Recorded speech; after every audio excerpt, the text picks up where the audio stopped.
മുൻ MLA കൂടിയായ Shri KK Jayachandran അവർകളാണ്. അദ്ദേഹത്തെയും ഈ പരിപാടിയിലേക്ക് സ്വാഗതം ചെയ്യും. ഇന്നത്തെ വിഷയാവതരണത്തിനായി എത്തിയിരിക്കുന്നത് പ്രൊഫസർ KJ ജോസഫ് അവർകളാണ്. സാറിനെയും സ്വാഗതം ചെയ്യുന്നു. We have a panel of experts for discussion. ഞാൻ മലയാളം ഇംഗ്ലീഷുമായിട്ട് പറയുകയാണ്.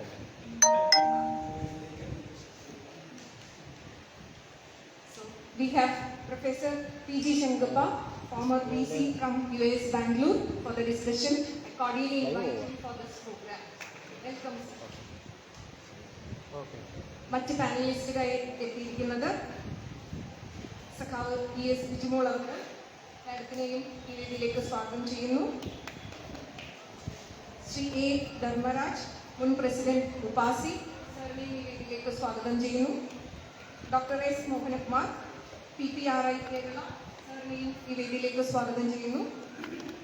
ഹാരിസൺ മലയാളത്തിനെ റെപ്രസെന്റ് ചെയ്തുകൊണ്ട് ഇവിടെ എത്തിയിരിക്കുന്നത് ശ്രീ സന്തോഷ് കുമാർ അവர்களാണ്. സാറിനെയും ഈ വേദിയിലേക്ക് സ്വാഗതം ചെയ്യുന്നു. ഈ പരിപാടിയിൽ പങ്കെടുക്കുന്ന മറ്റ് പാനലിസ്റ്റുകളായ ഡോക്ടർ വിനോജ് എബ്രഹാം സാറിനെയും സാർ ഉടനെ എത്തുന്നതായിരിക്കും. സാറിനെയും ഈ വേദിയിലേക്ക് സ്വാഗതം ചെയ്യുന്നു. അതുപോലെ ശ്രീ തിലകൻ സർ, ചെയർപേഴ്സൺ സംസ്ഥാന സഹകരണ പെൻഷൻ ബോർഡ്, അദ്ദേഹത്തെയും ഈ വേദിയിലേക്ക് സ്വാഗതം ചെയ്യുന്നു. ഇവർ രണ്ടുപേരും ഉടനെ എത്തുമെന്നാണ് അറിയിച്ചിരിക്കുന്നത്. ഏറ്റവും പ്രധാനമായിട്ട് ഒരു സിമ്പോസിയം അല്ലെങ്കിൽ ഒരു ചർച്ചയുടെ മുഖ്യ ആൾക്കാരെന്ന് പറയുന്നത് ഡെലിഗേറ്റ്സ് ആണ്. ഇവിടെ ഈ ഒരു പരിപാടിയിൽ എത്തിയിട്ടുള്ള, ഇതിൽ പങ്കെടുക്കാൻ എത്തിയിട്ടുള്ള എല്ലാ ഡെലിഗേറ്റ്സിനെയും സ്വാഗതം ചെയ്യുകയാണ്. ഈ പരിപാടിക്ക് ഇനി അധ്യക്ഷത വഹിക്കുന്നതും മറ്റു കാര്യങ്ങൾ നടത്തിക്കുന്നതിനുമായി പ്രകാശൻ മാസ്റ്റർ അവരെ ക്ഷണിക്കുന്നു.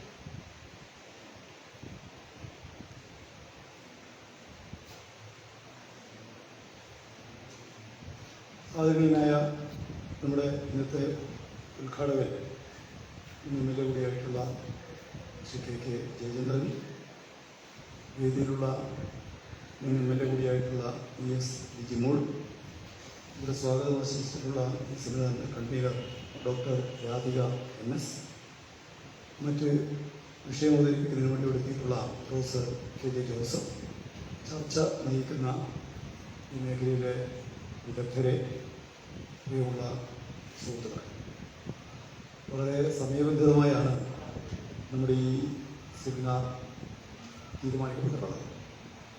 2:15 ആരംഭിക്കേണ്ട സെമിനാർ 7 മിനിറ്റുകൾ വൈകിയാണ് നമ്മൾ ആരംഭിച്ചത്. 4:15 നമുക്കിത് വൈൻഡപ്പ് ചെയ്യേണ്ടതുണ്ട്. അതുകൊണ്ട് തന്നെ സമയനിഷ്ഠയോടെ കാര്യങ്ങൾ കൈകാര്യം ചെയ്യുക ഏറ്റവും പ്രധാനപ്പെട്ടതാണ്. ബഹുമാനപ്പെട്ട വിഷയാവതാരങ്ങൾ ഉൾപ്പെടെയുള്ള ചർച്ച നയിക്കുന്ന നേതാക്കന്മാരോട് അധ്യക്ഷൻ എന്നുള്ള എനിക്ക് അഭ്യർത്ഥിക്കാനുള്ളത്, നിശ്ചയിക്കപ്പെട്ട സമയപരിധിയിൽ നിന്ന് കാര്യങ്ങൾ അവതരിപ്പിക്കുന്നതിന് നിങ്ങളുടെ ഭാഗത്തു നിന്ന് സഹകരണം ഉണ്ടാകണം എന്നുള്ളതാണ്. ഉദ്ഘാടകനും വിഷയാവതാരകനും പരമാവധി വന്നാൽ 15 മിനിറ്റുകൾ, ചർച്ച നയിക്കുന്ന മറ്റാളുകൾക്ക് പരമാവധി 10 മിനിറ്റുകളുമാണ് നമ്മുടെ ഈ സമയക്രമത്തിനകത്ത് നിന്ന് നമുക്ക് നൽകാനാവും. രീതികൾക്ക് സംസാരിക്കാൻ സമയം അനുവദിക്കാൻ നിവൃത്തിയില്ല. അവർക്ക് പറയാനുള്ള കാര്യങ്ങൾ രേഖാമൂലം നൽകണം. അതെല്ലാം ക്രോഡീകരിച്ചുകൊണ്ട് ഒടുവിൽ ഈ കാര്യങ്ങളെ സംബന്ധിച്ച് ഇവിടെ സംസാരിക്കുകയും ചെയ്യും. അധ്യക്ഷൻ എന്ന നിലക്ക് ഒരു ദീർഘമായ സംസാരത്തിന് ഈ സമയപരിമിതി നിഷ്കർഷിക്കാൻ കൂടി ബാധ്യതപ്പെട്ട ഒരാൾ എന്നുള്ള നിലക്ക് ഞാൻ ഉപയോഗിക്കുന്നില്ല. ചില കാര്യങ്ങൾ മാത്രം വിഷയാവതൻ്റെയും അതുപോലെ മറ്റ് ആളുകളുടെയും ശ്രദ്ധയിൽപ്പെടുത്തണം എന്നാണ് ഉദ്ദേശിക്കുന്നത്. നമ്മുടെ ഈ സെമിനാർ രേഖകളിൽ 2 പേജുകളിലായാണ് ഈ വിഷയം രേഖപ്പെടുത്തിയത്. അത് 176, 177 2 പേജുകളിലാണ്. ഈ വിഷയം കൃഷി മേഖലയുടെ ഒരു അനുബന്ധ മേഖല എന്നുള്ള നിലക്ക് മത്സ്യമേഖലയുമായി ബന്ധപ്പെട്ടുമുണ്ട്. അതിൻ്റെ ഒരു ഉപഘടകം എന്നുള്ള നിലക്കാണ് പ്ലാന്റേഷൻ മേഖലയെ ഈ രേഖകളിൽ ഉൾപ്പെടുത്തിയിട്ടുള്ളത്. യഥാർത്ഥത്തിൽ ആ രണ്ട് അവതരണങ്ങൾ വായിച്ചാൽ ഈ മേഖലയിലുള്ള ധാരാളം വിഷയങ്ങൾ കൈകാര്യം ചെയ്യുന്നില്ല എന്നുള്ള അഭിപ്രായമാണ് അക്കാര്യത്തിൽ പൊതുവിൽ എനിക്ക് രേഖപ്പെടുത്താനുള്ളത്. അപ്പോൾ തോട്ടവിളകൾ എന്നുള്ളത് ഇതിൽ പരാമർശിച്ചിരിക്കുന്നത് നാളികേരത്തെയാണ്.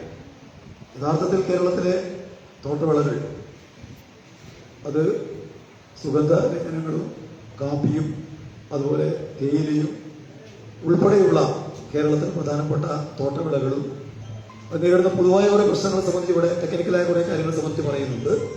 എങ്കിൽ പോലും ആ മേഖല നേരിടുന്ന പ്രശ്നങ്ങൾ കൂടി ഇതിനകത്ത് ഉൾപ്പെടേണ്ട ഒന്നാണ് എന്നാണ് എനിക്ക് സൂചിപ്പിക്കാനുള്ള ഒരു അഭിപ്രായം.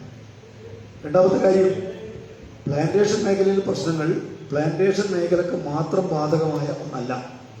അതിന് ധാരാളം ഡെമോഗ്രാഫിക്കായിട്ടുള്ള അതുപോലെ തന്നെ കാർഷികമായിട്ടുള്ള സോഷ്യോളജിക്കലായിട്ടുള്ള ഒരുപാട് മേഖലകളുമായി ഇടപിരിക്കാനാവാത്ത രൂപത്തിൽ ബന്ധമുണ്ട്. അവിടുത്തെ പ്രശ്നപരിഹാരം ഈ മേഖലകളുമായി കൂടി ബന്ധപ്പെട്ടതാണ്. അത് ആ നിലയ്ക്ക് ഇന്റഗ്രേറ്റഡായി നമ്മുടെ ഈ രേഖ കൈകാര്യം ചെയ്യുന്നില്ല എന്നുള്ള അഭിപ്രായമാണ് എനിക്ക് പ്രകടിപ്പിക്കാനുള്ള രണ്ടാമത്തെ കാര്യം. മൂന്നാമത്തെ കാര്യം, ഈ മേഖല നേരിടുന്ന ഏറ്റവും പ്രധാനപ്പെട്ട പ്രശ്നം കുറഞ്ഞു വന്നുകൊണ്ടിരിക്കുന്ന ഉൽപാദനവും ഉൽപാദനക്ഷമതയുമാണ്. അത് വർദ്ധിപ്പിക്കുന്നതുമായി ബന്ധപ്പെട്ട് ചില സാങ്കേതിക വിഷയങ്ങൾ ഇതിനകത്ത് കൈകാര്യം ചെയ്യുന്നില്ല എന്ന് ഞാൻ പറയുന്നില്ല. പക്ഷേ വളരെ ഗൗരവമായി പ്രൊഡക്ടിവിറ്റിയെയും അതുപോലെ പ്രൊഡക്ഷന്റെ വർധനവിനെയും കൈകാര്യം ചെയ്യാൻ ആവശ്യമായ നിലയിലുള്ള വിഷയങ്ങൾ ഗൗരവമായി പ്രതിപാദിക്കപ്പെടുന്നില്ല. അതുകൂടി പ്രതിപാദിക്കപ്പെടണം എന്നുള്ളതാണ് എനിക്ക് മൂന്നാമതായി രേഖപ്പെടുത്താനുള്ള കാര്യം.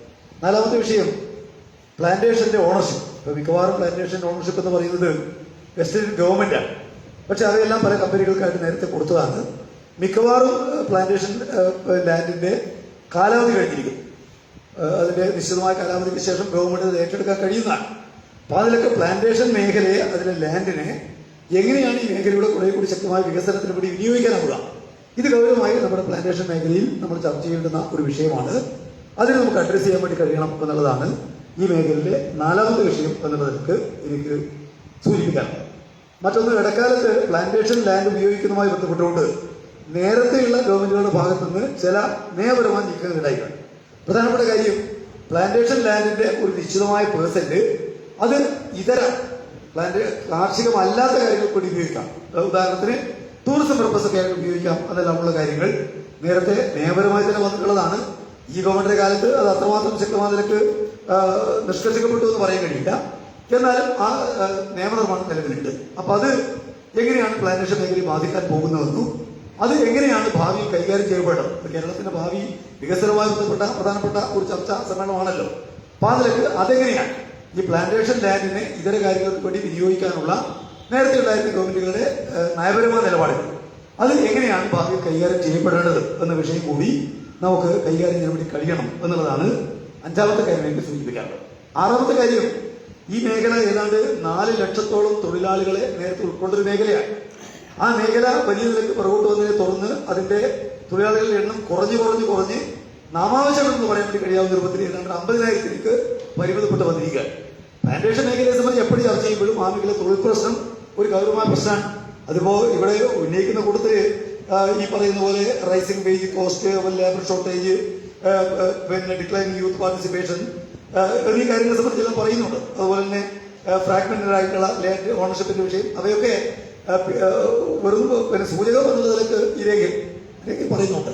പക്ഷേ വളരെ വളരെ പ്രധാനമാണ്, 4 ലക്ഷം വരുന്ന തൊഴിലാളികളുടെ ജീവനോപാധിയായിരുന്ന ഒരു മേഖല ഇന്ന് അസ്തപ്രജ്ഞമായി 50,000 പേരെ മാത്രം ഉൾക്കൊള്ളാൻ കഴിയുന്ന, അത് തന്നെ അവിടെ നിൽക്കുന്ന തൊഴിലാളികളെ സംബന്ധിച്ച് ജീവസന്ധാരണത്തിന് ഈ മേഖലയെ മാത്രം ആശ്രയിച്ച് നിൽക്കാനാവില്ല എന്ന് പറയുന്ന നിലയിലേക്ക് കാര്യങ്ങൾ എത്തിയിരിക്കുന്നു എന്നുള്ള വിഷയം. ഇതും ഗൗരവത്തിൽ പ്ലാന്റേഷൻ മേഖലയെ കുറിച്ച് ചർച്ച ചെയ്യുമ്പോൾ സജീവമായി ചർച്ച ചെയ്യേണ്ട വിഷയമാണ്. ഈ 6 കാര്യങ്ങൾ ഞാൻ സമയം കൂടുതൽ എടുക്കാതെ അതിന്റെ പോയിന്റുകൾ മാത്രം എന്നുള്ളത്, ഈ 6 കാര്യങ്ങൾ ഇതിന്റെ വിഷയാവതാരങ്ങളുടെയും അതുപോലെ തന്നെ ഇതിന്റെ പ്രതീതികളുടെയും അവർ ചർച്ച നയിക്കുന്നവരുടെയും ശ്രദ്ധയിൽ പെടുത്തിക്കൊണ്ട് ഇവിടെ എന്റെ സൂചിപ്പിക്കപ്പെട്ടതുപോലെ ഇത് ഔപചാരികമായിട്ട് ഉദ്ഘാടനം ചെയ്യുന്നത് ഒരു യാദൃശ്യമാണെന്ന് പറയട്ടെ, പങ്കെടുക്കുന്ന 3 MLA-മാരും ഞങ്ങൾ ഒന്നിച്ച് MLA-മാരാകാൻ ജയേന്ദ്രനായാലും അതുപോലെ തന്നെ ബിജുമോളായാലും ഞാനും ഒരേ പീരീഡ് MLA ആയിട്ടുള്ള ആളുകളാണ്. അപ്പോൾ നമ്മൾ സഹപ്രവർത്തകർ കൂടിയാണ്. അപ്പോൾ ഇത് ഉദ്ഘാടനം ചെയ്തതിനു വേണ്ടി അതിനായിട്ടുള്ള KK ജയചന്ദ്രൻ മുൻ MLA ഞാൻ ഈ വേദിയിലേക്ക് ക്ഷണിക്കാം.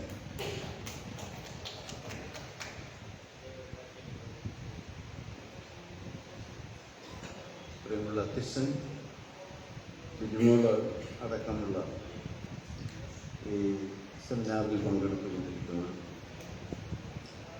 ഈ രംഗത്തെ വളരെ ഈ രംഗത്ത് സജീവമായി പ്രവർത്തിച്ചുകൊണ്ടിരിക്കുന്ന പ്ലാന്റേഷൻ രംഗത്തെ പ്രതിനിധികളും ഉള്ളവരിൽ ധാരാളമായി തന്നെ എത്തിയിട്ടുണ്ട്. ഈ വിഷയം നമ്മൾ അവതരിപ്പിക്കുമ്പോൾ ഒന്ന്, പ്ലാന്റേഷൻ മേഖല എന്ന് പറയുന്നത് ഗ്രാമീണ മേഖലയിൽ നമ്മുടെ കേരളത്തെ സംബന്ധിച്ചിടത്തോളം ഏറ്റവും അധികം തൊഴിൽ നൽകുന്ന ഒരു തൊഴിൽ ദാതാവാണ് പ്ലാന്റേഷൻ മേഖല എന്ന് പറയുന്നത്. ആ പ്ലാന്റേഷൻ മേഖലയുടെ ഇപ്പം മത്സ്യമേഖലയുമായി ബന്ധപ്പെടുത്തിയാണ് ഇതിനെ ക്ലബ് ചെയ്താണ് അവതരിപ്പിച്ചിരിക്കുന്നത്. അതിനോടുള്ളൊരു വിയോജിപ്പ് തന്നെയുണ്ട്. എന്തുകൊണ്ടെന്ന് വെച്ചാൽ ഈ പ്ലാന്റേഷൻ മേഖല എന്ന് പറയുന്ന പ്രധാനപ്പെട്ട മലപ്രദേശമാണ്. മത്സ്യം എന്ന് പറയുന്നത് കടലാണ്. ഇപ്പം സാറിന് പറയുന്നത് കടലും കടലാടിയും തമ്മിൽ ഒരു ബന്ധമില്ലെന്ന് പറയുന്നത് പോലെ അത്ര അത്യന്ത വ്യത്യസ്തമുള്ള രണ്ട് മേഖലകളെയാണ് യോജിപ്പിച്ചിരിക്കുന്നത്. അടുത്തടുത്ത് ഉള്ളൊരു ഏതെങ്കിലും കേസാകാമായിരുന്നു എന്ന് എനിക്ക് തോന്നി. എന്തായാലും നമുക്കതല്ല, എങ്കിലും നമുക്കിതെല്ലാം ചർച്ച ചെയ്ത് വരുന്ന ഭാവി കാലത്ത് പ്ലാന്റേഷൻ മേഖലയുടെ, കേരളത്തിലെ പ്ലാന്റേഷൻ മേഖലയുടെ വളർച്ചയ്ക്കും സുസ്ഥിരതയ്ക്കും സാധ്യമാകുന്ന രൂപത്തിൽ ഭാവിയിൽ എന്ത് പ്രവർത്തനങ്ങൾ ചെയ്യാൻ കഴിയുമെന്നുള്ളതിനെ സംബന്ധിച്ചാണ് ഈ സെമിനാർ പ്രധാനമായി ചർച്ച ചെയ്യേണ്ടതെന്നാണ് അധ്യക്ഷനിവിടെ ചൂണ്ടിക്കാണിച്ചത്. അധ്യക്ഷൻ പറഞ്ഞ കാര്യങ്ങളോട് എനിക്ക് പൊതുവായി യോജിപ്പാണുള്ളത്. ഇപ്പോൾ കേരളത്തിലെ സമ്പദ്ഘടനയിൽ പ്രധാനമായ ഒരു ഘടകമാണ് പ്ലാന്റേഷൻ മേഖല. പ്ലാന്റേഷൻ മേഖലയുടെ പൊതുവായ വിസ്തീർണം എടുത്ത് പരിശോധിക്കുമ്പോൾ 35,781 ഹെക്ടറിൽ തേയിലയും 5,50,650 ഹെക്ടറിൽ റബ്ബറും 85,880 ഹെക്ടറിൽ കാപ്പിയും 39,143 ഹെക്ടറിൽ ഏലവുമാണ് പ്രധാനമായി കേരളത്തിൽ ഈ രംഗത്ത് പ്ലാന്റേഷൻ രംഗത്തുള്ള പ്രധാനപ്പെട്ടത് വിളകളെന്നുള്ളതാണ്. തോട്ടം മേഖലയുടെ 90%-ലധികം പശ്ചിമഘട്ട മലനിരകളിലാണ് സ്ഥിതി ചെയ്യുന്നത്. ഇന്ത്യയിലെ തോട്ടം വിളകളുടെ ഏതാണ്ട് 46% ഉൽപ്പാദിപ്പിക്കുന്നത് കേരളമാണ്. ആണ് ഒരു പ്രത്യേകത. പകുതിയുടെ അടുത്ത് ഉൽപ്പാദിപ്പിക്കപ്പെടുന്നത് കേരളമാണെന്ന് കാണാൻ കഴിയും. വളരെ പ്രൗഢിയോടുകൂടി തല ഉയർത്തി നിന്നിരുന്ന പ്ലാന്റേഷൻ മേഖല ഇന്നത്തെ സ്ഥിതി പരിശോധിക്കുമ്പം വളരെയധികം പ്രതിസന്ധിയെ നേരിട്ടുകൊണ്ടിരിക്കുന്ന ഒരു കാലഘട്ടത്തിലൂടെയാണ് കടന്നു പോകുന്നത്. അതിന് അടിസ്ഥാനമായ കുറേ കാരണങ്ങളുണ്ട്. അതിൽ പ്രധാനമായിട്ടുള്ളത് അനിയന്ത്രിതമായ ഇറക്കുമതി വർധനവുണ്ടായ പ്രധാനമായ കാരണങ്ങൾ. അതിൽ പ്രത്യേകിച്ച് WTO, സാഫ, ASEAN തുടങ്ങിയിട്ടുള്ള സ്വതന്ത്ര വ്യാപാര കരാറുകളാണ് ഈ മേഖലയുടെ തകർച്ചയ്ക്ക് പ്രധാനമായ പങ്കുവഹിച്ചിട്ടുള്ളത്. പ്രത്യേകിച്ച് ASEAN കരാർ പ്രകാരം 0 ഡ്യൂട്ടിയായി മിശ്രിത റബ്ബർ, എല്ലാ വിളകളും അങ്ങനെ മിശ്രിതമായിട്ട് തന്നെയാണ്. ഇപ്പം കോട്ടിമാലയെന്നല്ല ഏറെ ഇവിടെ കൊണ്ടുവന്നിട്ട് മിശ്രിതമായി ഇവിടെ വിതരണം ചെയ്യുന്ന രീതിയുണ്ട്. അതുകൊണ്ട് ഈ നാണ്യവിളകളെല്ലാം മറ്റ് രാജ്യങ്ങളിൽ നിന്നിവിടെ കൊണ്ടുവന്നിട്ട് ഈ രൂപത്തിൽ ഡ്യൂട്ടി കുറച്ച് കൊടുത്തതോടുകൂടി മിശ്രിതമായി വിതരണം ചെയ്യുന്നത്, വിപണനം നടത്തുന്നു. അതാണ് ഏറ്റവും കൂടുതൽ. അതിൽ റബ്ബർ എന്ന വിഭാഗത്തിൽ കൊണ്ടുവരുന്ന റബ്ബർ തദ്ദേശീയമായ റബ്ബർ വെളിയിടലിന് കാരണമാകുന്നത് പോലെ ഏലവും കാപ്പിയും അതുപോലെ തന്നെ റബ്ബറും എല്ലാം തേയിലയും എല്ലാം ഒരുപോലെ വെളിയിടലിന് കാരണമായിട്ടുള്ള ഇതാണെന്ന് കാണുന്നത്. അപ്പോൾ അത് സംബന്ധിച്ച് എന്ത് നിലപാട് നമുക്ക് ഭാവിയിൽ ഇതിനെ മുന്നോട്ട് കൊണ്ടുപോകാൻ, സംരക്ഷിക്കാൻ കഴിയുമെന്ന് വളരെ ഗൗരവത്തോടുകൂടി പരിശോധിക്കുന്നു. ഇന്ത്യയിലെ റബ്ബർ ഉൽപാദനത്തിൻ്റെ 70% ടയർ കമ്പനികളാണ് ഉപയോഗിക്കുന്നത്. റബ്ബർ വലി ഇടിയുന്നതിന് ടയർ കമ്പനികൾ വൻതോതിൽ ഈ സാഹചര്യം ഉപയോഗപ്പെടുത്തിക്കൊണ്ട് റബ്ബർ ഇറക്കുമതി ചെയ്യുന്നുണ്ട്. 2025-26 ടയർ കമ്പനികൾ റെക്കോർഡ് സാമ്പത്തിക ലാഭമാണ് നേടിയിരിക്കുന്നത്. റബ്ബർ ഇറക്കുമതി 2023 5 ലക്ഷം ടണ്ണും 24 4.92 ലക്ഷം ടണ്ണും 25 5.07 ലക്ഷം ടണ്ണുമാണ് റബ്ബർ ഇറക്കുമതി ചെയ്തിരിക്കുന്നത്. ഇതുപോലെ ഓരോന്നും എല്ലാം വിശദീകരിച്ചു പോകാൻ നേരമില്ലാത്തതുകൊണ്ടാണ് ഞാൻ പൊതുവായി പറയുന്നത്.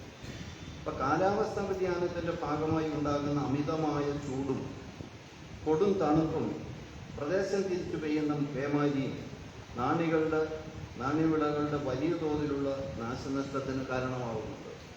അത് നമ്മുടെ കേരളത്തെ സംബന്ധിച്ചിടത്തോളം ഏറ്റവും പ്രധാനപ്പെട്ട ഒരു കാര്യമായിട്ട് നാം കാണേണ്ടതുണ്ട്. ഉദാഹരണം പരിശോധിച്ചാൽ 2018 മഹാപ്രളയം ഏതാണ്ട് 40% വിളനഷ്ടമാണ് ഉണ്ടാക്കിയതെന്ന് കാണാൻ പറ്റും. എക്കണോമിക് റിവ്യൂവിൻ്റെ റിപ്പോർട്ടിലുണ്ട്, മറ്റു റിപ്പോർട്ടുകളിലും അത് വന്നിട്ടുണ്ട്. 2019 നീണ്ടു നിന്ന വരൾച്ചയും ഏലത്തിൻ്റെയും കാപ്പിയുടെയും ഏതാണ്ട് 15% ഇടിവാണ് ഉണ്ടായത്.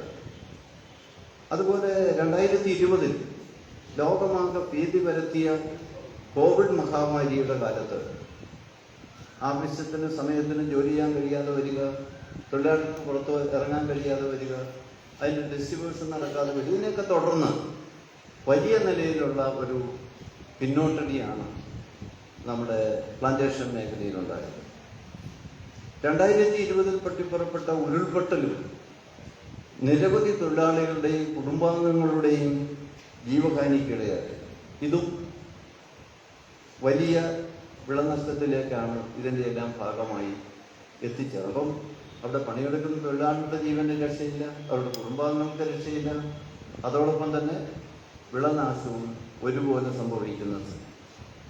2023 കടുത്ത വേനലിനെ തുടർന്നുണ്ടായ വരൾച്ചയിൽ ഏതാണ്ട് 40% ഏലം ഉണങ്ങിപ്പോയത്. മറ്റ് വിളകളും തേയിലയും മറ്റുമെല്ലാം അതിൻ്റെ ക്രോപ്പ് വൻതോതിൽ കുറയാനിടയായ ഒരു സാഹചര്യത്തിൽ നിന്നാണ് രൂപപ്പെട്ടത്. 2024 ചൂരൽമല മുണ്ടക്കൈ ഉണ്ടായിട്ടുള്ള ഉരുൾപൊട്ടൽ നൂറുകണക്കിന് തൊഴിലാളികളുടെയും കുടുംബാംഗങ്ങളുടെയും കൂട്ടമായ മരണത്തിലേക്കും തോട്ടവിളകൾ ഒലിച്ചു പോകാൻ, അതോടൊപ്പം തന്നെ പ്രദേശവാസികളായിട്ടുള്ള മനുഷ്യരുമെല്ലാം കൂട്ടമരണത്തിനിടയായിട്ടുള്ള സംഭവമാണ് നമുക്ക് കാണാൻ. ഇതെല്ലാം ഇത്തരത്തിൽ ഇത് ഒരു സമീപകാലത്തുണ്ടായ സംഭവങ്ങളാണ്. പക്ഷെ ഇത് കാലാകാലങ്ങളായി അനുഭവപ്പെട്ടു വരുന്നതാണ്. ഇതുകൂടാതെ കാലാവസ്ഥാ വ്യതിയാനത്തിൻ്റെയും ഫലം വലിയ പ്രതിസന്ധിയാണ് സൃഷ്ടിക്കുന്നത്. കീടനാശിനിയുടെയും അമിതമായ വിലവർധനവും, വളത്തിൻ്റെയും കീടനാശിനിയുടെയും അമിതമായ വിലവർധനവും, ഭൂവിനിയോഗത്തിലെ തടസ്സങ്ങളും, അതുപോലെ മൂല്യവർദ്ധിത വ്യവസായങ്ങൾ പ്രയോജനപ്പെടുത്താൻ കഴിയാത്തതിൻ്റെ പ്രശ്നം. ധാരാളം സാധ്യതകളുണ്ട്.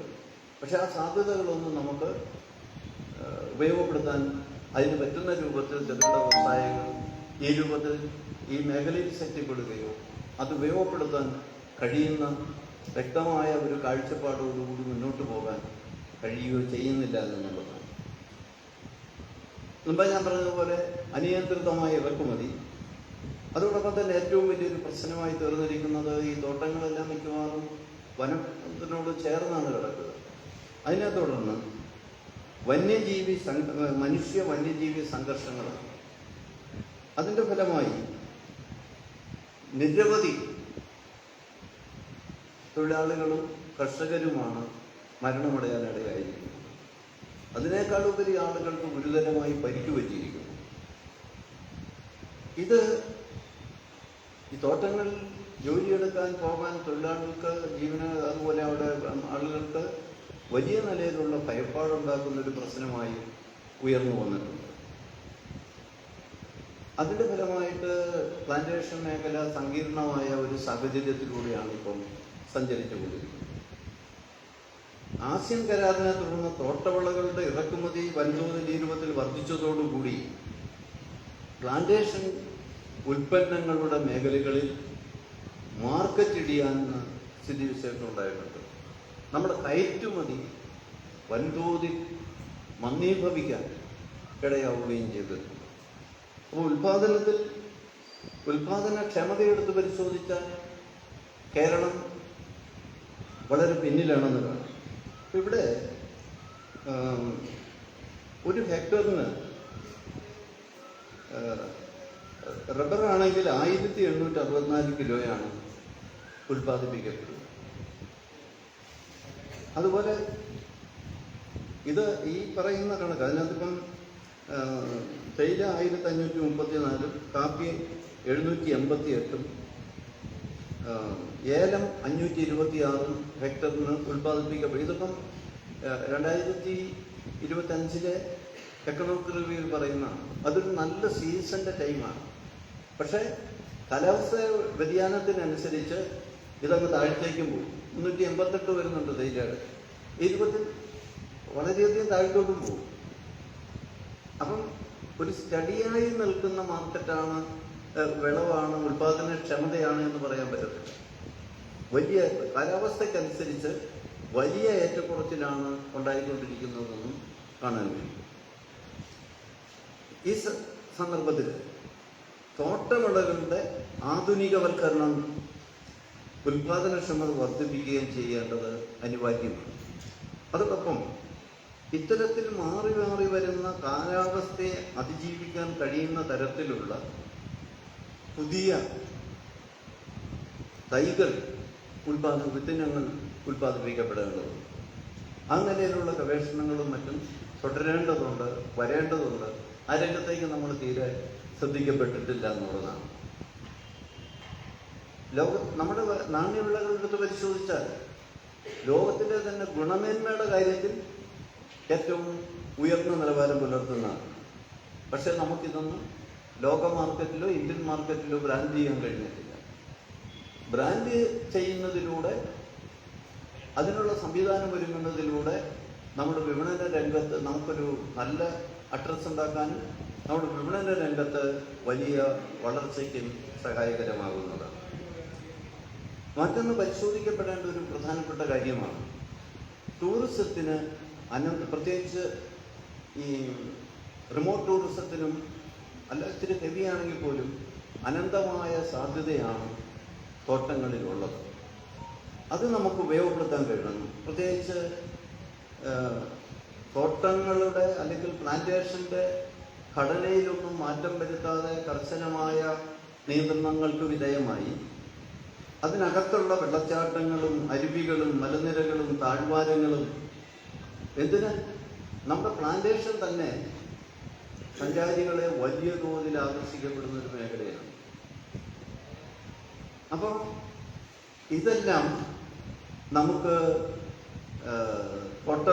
തോട്ടങ്ങൾ മലിനമാകാതെയും ഘടനയിൽ മാറ്റം വരുത്താതെയും ടൂറിസം സാധ്യതകൾ എങ്ങനെ ഉപയോഗപ്പെടുത്താമെന്നുള്ള കാര്യം പരിശോധിക്കേണ്ടത്. ഇതെല്ലാം വരുമ്പോഴാണ് ഇതെല്ലാം കൂടി ഒരു സമ്മിശ്രമായ രൂപത്തിലോട്ട് പോകുമ്പോൾ തൊഴിലാളികളുടെയും തോട്ടങ്ങൾ ലാഭകരമായി കൊണ്ടുപോകാനും തൊഴിലാളികളുടെ ജീവിത നിലവാരം നല്ലപോലെ ഉയർത്തിക്കൊണ്ടുവരാനും കഴിയുന്നതാണ്. അപ്പം പ്ലാന്റേഷനായി തന്നെ നിലനിർത്തിക്കൊണ്ട് തരിശായി കിടക്കുന്നത്, അതുപോലെ പ്ലാന്റേഷൻ്റെ ഒരു നിശ്ചിത ശതമാനം ദീർഘകാലം നിലനിൽക്കുന്ന പഴവർഗ്ഗ പ്ലാന്റുകൾ കൃഷി ചെയ്യുന്നത് വരുമാന വർധനവിന് നല്ല സാധ്യതയുള്ളതാണ്. കാരണം പ്ലാന്റേഷൻ എന്ന് പറയുന്നത് മരങ്ങളാണ് പ്രധാനമായും ഉദ്ദേശിക്കുക. 10-20-100 വർഷങ്ങൾ നിലനിൽക്കുന്ന നല്ല പ്ലാന്റേഷൻ ഉണ്ട്, ഫ്രൂട്ട്സ് ഉണ്ട്. അത് നമുക്കിവിടെ ധാരാളമായി കൃഷി ചെയ്യാം.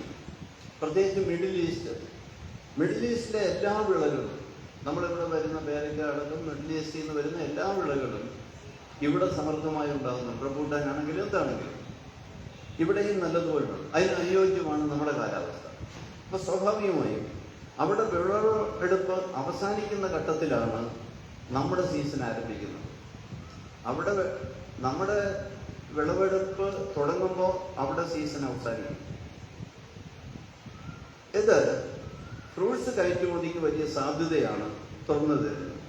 ഫ്രൂട്ട്സിന്റെ പ്ലാന്റേഷൻ ഉൽപ്പന്നങ്ങളുടെയും മൂല്യവർദ്ധിത ഉൽപ്പന്നങ്ങൾ ഉൽപ്പാദിപ്പിക്കുന്നതിനുള്ള ഫാക്ടറികളും മറ്റു സംവിധാനങ്ങളും നമുക്ക് ശാസ്ത്രീയമായി ഒരുക്കാനും കഴിയുന്നതാണ്. നമ്മളത് സാധ്യത എത്രമാത്രം ഉണ്ടെന്ന് പരിശോധിക്കപ്പെടേണ്ടതാണെന്നാണ് ഞാൻ ഉദ്ദേശിക്കുന്നത്. മനുഷ്യ വന്യജീവി സംഘർഷം സമീപകാലത്ത് വർദ്ധിച്ചു വരികയാണ്. വന്യജീവി ആക്രമണത്തിന്റെ ഫലമായി നിരവധി ആളുകളാണ് മരണമടഞ്ഞത്.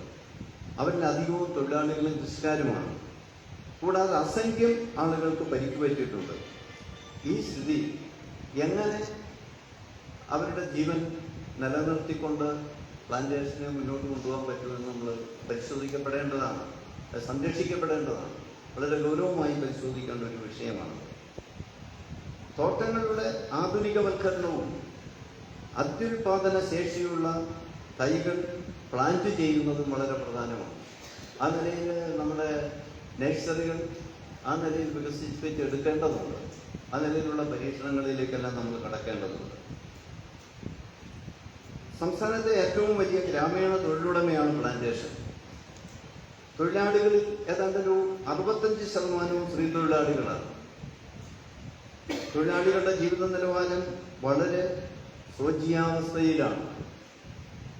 ഏറ്റവും കുറഞ്ഞ കൂലിയാണ് പ്ലാന്റേഷൻ ലഭിക്കുന്നത്. മറ്റേതൊരു മേഖല എടുത്ത് നോക്കിയാൽ അവരുടെ അധ്വാനവുമായി തട്ടിച്ചു നോക്കുമ്പോൾ ഏറ്റവും കുറഞ്ഞ കൂലി ലഭിക്കുന്ന ഒരു മേഖലയാണ് പ്ലാന്റേഷൻ. തൊഴിലാളികൾ താമസിക്കുന്ന ലയങ്ങളുടെ സ്ഥിതി വളരെ പരിതാപകരമാണ്. എന്നുവെച്ചാൽ ഒരു നൂറ്റാണ്ട് മുമ്പ് നിർമ്മിച്ചിട്ടുള്ള ലൈനുകളിലാണ് തൊഴിലാളികളെല്ലാം എപ്പോഴും താമസിച്ചു പോയിരുന്നത്. ഈ പെമാരിയെല്ലാം ചെയ്യുന്ന സമയത്ത് പലപ്പോഴും അപകടങ്ങൾ, മരണങ്ങൾ ഇവയെല്ലാം സംഭവിക്കുന്ന ഒരു അവസ്ഥയുമുണ്ട്.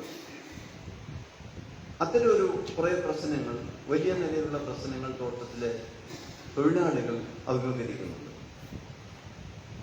കുറച്ച് ഒരു സമീപമായ ഒരു 10-15 വർഷക്കാലം എടുത്ത് പരിശോധിച്ചാൽ പുതിയ തലമുറ തോട്ടങ്ങളിലേക്ക് ജോലിക്ക് വരുന്നില്ല എന്നുള്ള പ്രശ്നം അതിപ്പോൾ ഒരു പുതിയതായി രൂപപ്പെട്ടു വരുന്ന പ്രശ്നമാണ്. അതിൻ്റെ ഫലമായി തോട്ടങ്ങളിൽ ജോലിയെടുക്കുന്നവരുടെ നമ്പർ കുറഞ്ഞു വരികയാണ്.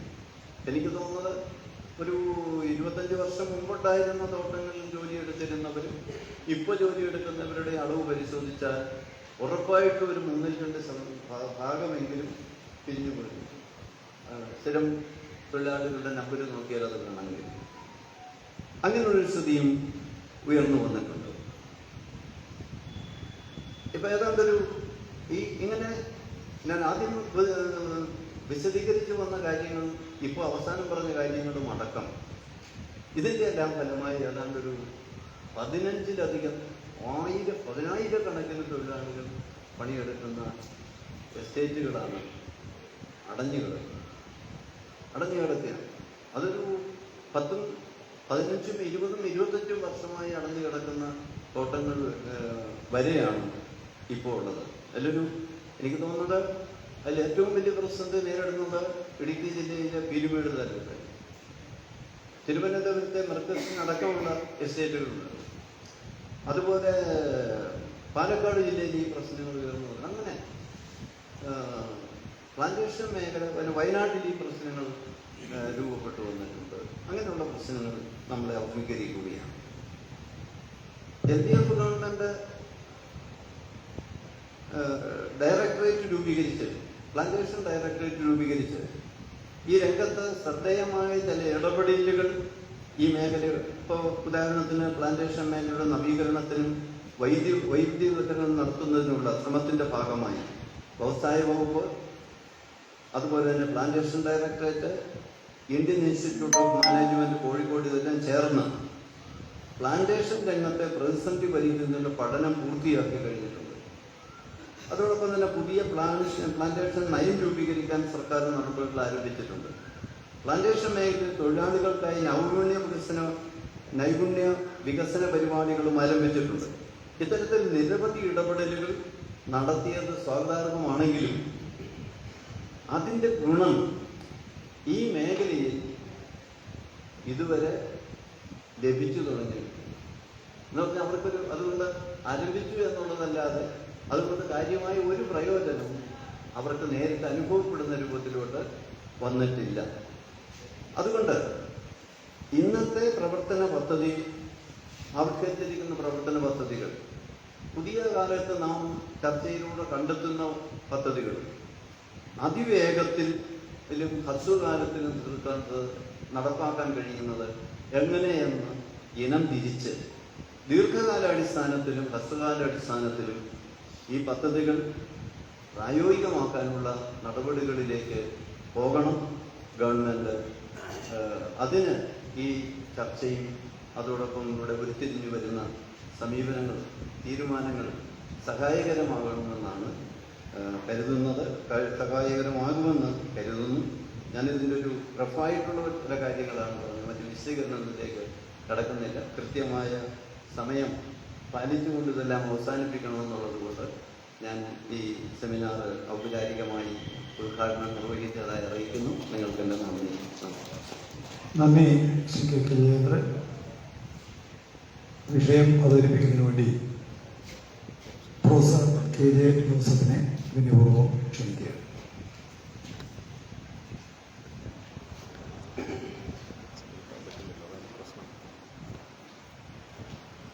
ഈ സെഷൻ്റെ അധ്യക്ഷത വഹിക്കുന്ന ബഹുമാനപ്പെട്ട എം പ്രകാശ് മാസ്റ്റർ എന്നത് എനിക്ക് ഒത്തിരി പ്രിയങ്കരനായിട്ടുള്ള ഞങ്ങളുടെ തന്നെ, ഞാൻ ഇടുക്കാരനാണ്, പേറുകാരനാണ്, ഞങ്ങളുടെ തന്നെ മുൻ MLA ആയിട്ടുള്ള കെ ജയചന്ദ്രൻ, പിന്നെ പ്രൊഫസർ PG ചെങ്കപ്പ. കുറച്ച് ഒരു 10 വർഷത്തോളം പ്ലാന്റേഷൻ മേഖലയെ പറ്റി ഗവേഷണം ചെയ്ത കാലത്ത് അദ്ദേഹം വന്ന് ബാംഗ്ലൂർ യൂണിവേഴ്സിറ്റി വൈസ് ചാൻസലറായിരുന്നു. അദ്ദേഹവുമായിട്ട് സഹകരിക്കാനും ഒരുമിച്ച് പ്രവർത്തിക്കാനും സാധിച്ചിട്ടില്ല. കർണാടകത്തിലെ പ്ലാന്റേഷനോട് ഇവിടെ സാധിച്ചിട്ടില്ല. അദ്ദേഹം നമ്മുടെ ക്ഷണം സ്വീകരിച്ചവിടെ എത്തിയിട്ടുണ്ട്. ഡോക്ടർ വിനോദ് എബ്രഹാം, CDSലെ national research program on plantation development program ഉണ്ടായത് കോർഡിനേറ്ററാണ്. മുമ്പ് ഞാനായിരുന്നു അതിൻ്റെ കോർഡിനേറ്റർ. അത് ജയറാം രമേശിൻ്റെ പ്രത്യേക ഇൻട്രസ്റ്റ് വഴി 5 കോടി രൂപ സെൻട്രൽ ഗവൺമെൻറ്റിൻ്റെ കൊടുത്ത് തുടങ്ങിയ പ്രോഗ്രാമാണ്. പിന്നെ ബിജിമോൾ MLA പറ്റി പറയുമ്പോൾ, മാഡം ബിജിമോൾ MLA പറ്റി പറയുമ്പോൾ എനിക്ക് ഒത്തിരി വലിയ അഭിമാനമാണ്. കാരണം അന്ന് ഞങ്ങൾ NRPPയുടെ സമയത്ത് മാഡം അന്ന് ഇരുമേടിലെ MLA ആയിരുന്നു. അപ്പോൾ പ്ലാന്റേഷൻ്റെ വർക്കേഴ്സിൻ്റെ ഒക്കെ അടുത്ത് ചെല്ലുമ്പോൾ ബിജിമോൾ MLA പറ്റി പറയുമ്പോൾ അവർക്ക് 100 നാവായിരുന്നു. അപ്പോൾ അങ്ങനെയൊക്കെ ഒരാളിനെ പറ്റി ജനങ്ങൾ പറയുന്നതാണ് ഒരു മനുഷ്യൻ്റെ ജീവിതത്തിൻ്റെ തന്നെ ലക്ഷ്യം. അത് ജീവിത സാക്ഷാത്കാരമാണെന്ന് തോന്നുന്നു. ഒത്തിരി അസൂയോടെ താങ്കളെ അറിയുക.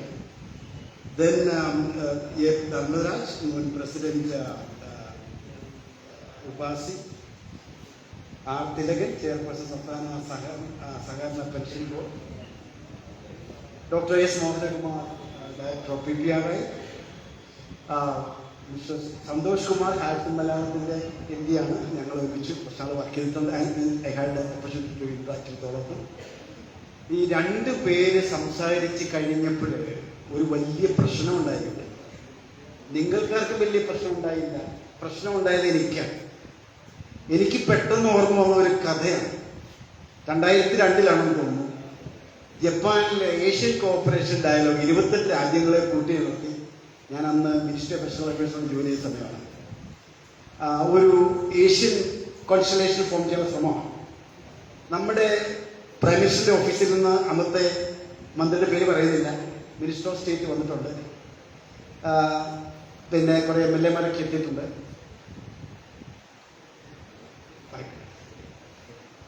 അപ്പം വൈകുന്നേരം ഡിന്നറിന്റെ നേരം രാവിലെ നമ്മുടെ മന്ത്രി നല്ലൊരു പ്രസംഗം അവിടെ സംസാരിച്ചു. ഇന്ത്യക്ക് ഇങ്ങനെ ഒരു ഏഷ്യൻ രാജ്യങ്ങളെ കൂട്ടിയിണക്കി ഏഷ്യയ്ക്കൂടെ എങ്ങനെ പ്രവർത്തിക്കാമെന്ന് പറഞ്ഞിട്ട് ഡിന്നറിന്റെ സമയമാണ്. വൈകുന്നേരം ഡിന്നറിന് വിളിച്ചപ്പോഴത്തേക്കും ജാപ്പനീസ് മന്ത്രി പറഞ്ഞു, okay it's an informal meeting, അപ്പോൾ നമ്മുടെ മന്ത്രി, ഇന്ത്യയിൽ നിന്നുള്ള മന്ത്രി സംസാരിക്കട്ടെ എന്ന് പറഞ്ഞു. ഇന്ത്യയിലുള്ള മന്ത്രിക്ക് ആകെപ്പാടെ ഒരു പ്രസംഗം വേണ്ടി കൊടുത്തിട്ടുണ്ട്. അപ്പൊ ആ പ്രസംഗം രാവിലെ പറഞ്ഞു കഴിഞ്ഞു. വീണ്ടും അത് തന്നെ പറയാൻ ഒക്കത്തില്ലല്ലോ. എന്നാലും പുള്ളി അത് തന്നെ ഒരു 10 മിനിറ്റ് അങ്ങ് പ്രസംഗിച്ചു. ഒരു ഇൻഫോർമൽ മീറ്റിംഗ് ആണ്, അങ്ങനെ മീറ്റിംഗിന്റെ ആവശ്യമില്ല. ജാപ്പനീസ് മന്ത്രി എന്ന് പറഞ്ഞു, my name is oh no, but to Indians my name is oh yes welcome to the dinner എന്ന് പറഞ്ഞതുപോലെ ഞാൻ പറയാനുള്ള എൻ്റെ എന്താണ് പ്രബന്ധ അവതരണത്തിൽ പറയേണ്ടതും അതിനപ്പുറത്തും ജനങ്ങളുടെ ഇടയിൽ ജീവിച്ചിട്ടുള്ള 2 MLA പറഞ്ഞു കഴിഞ്ഞു. ഇനി അതിനപ്പുറത്ത്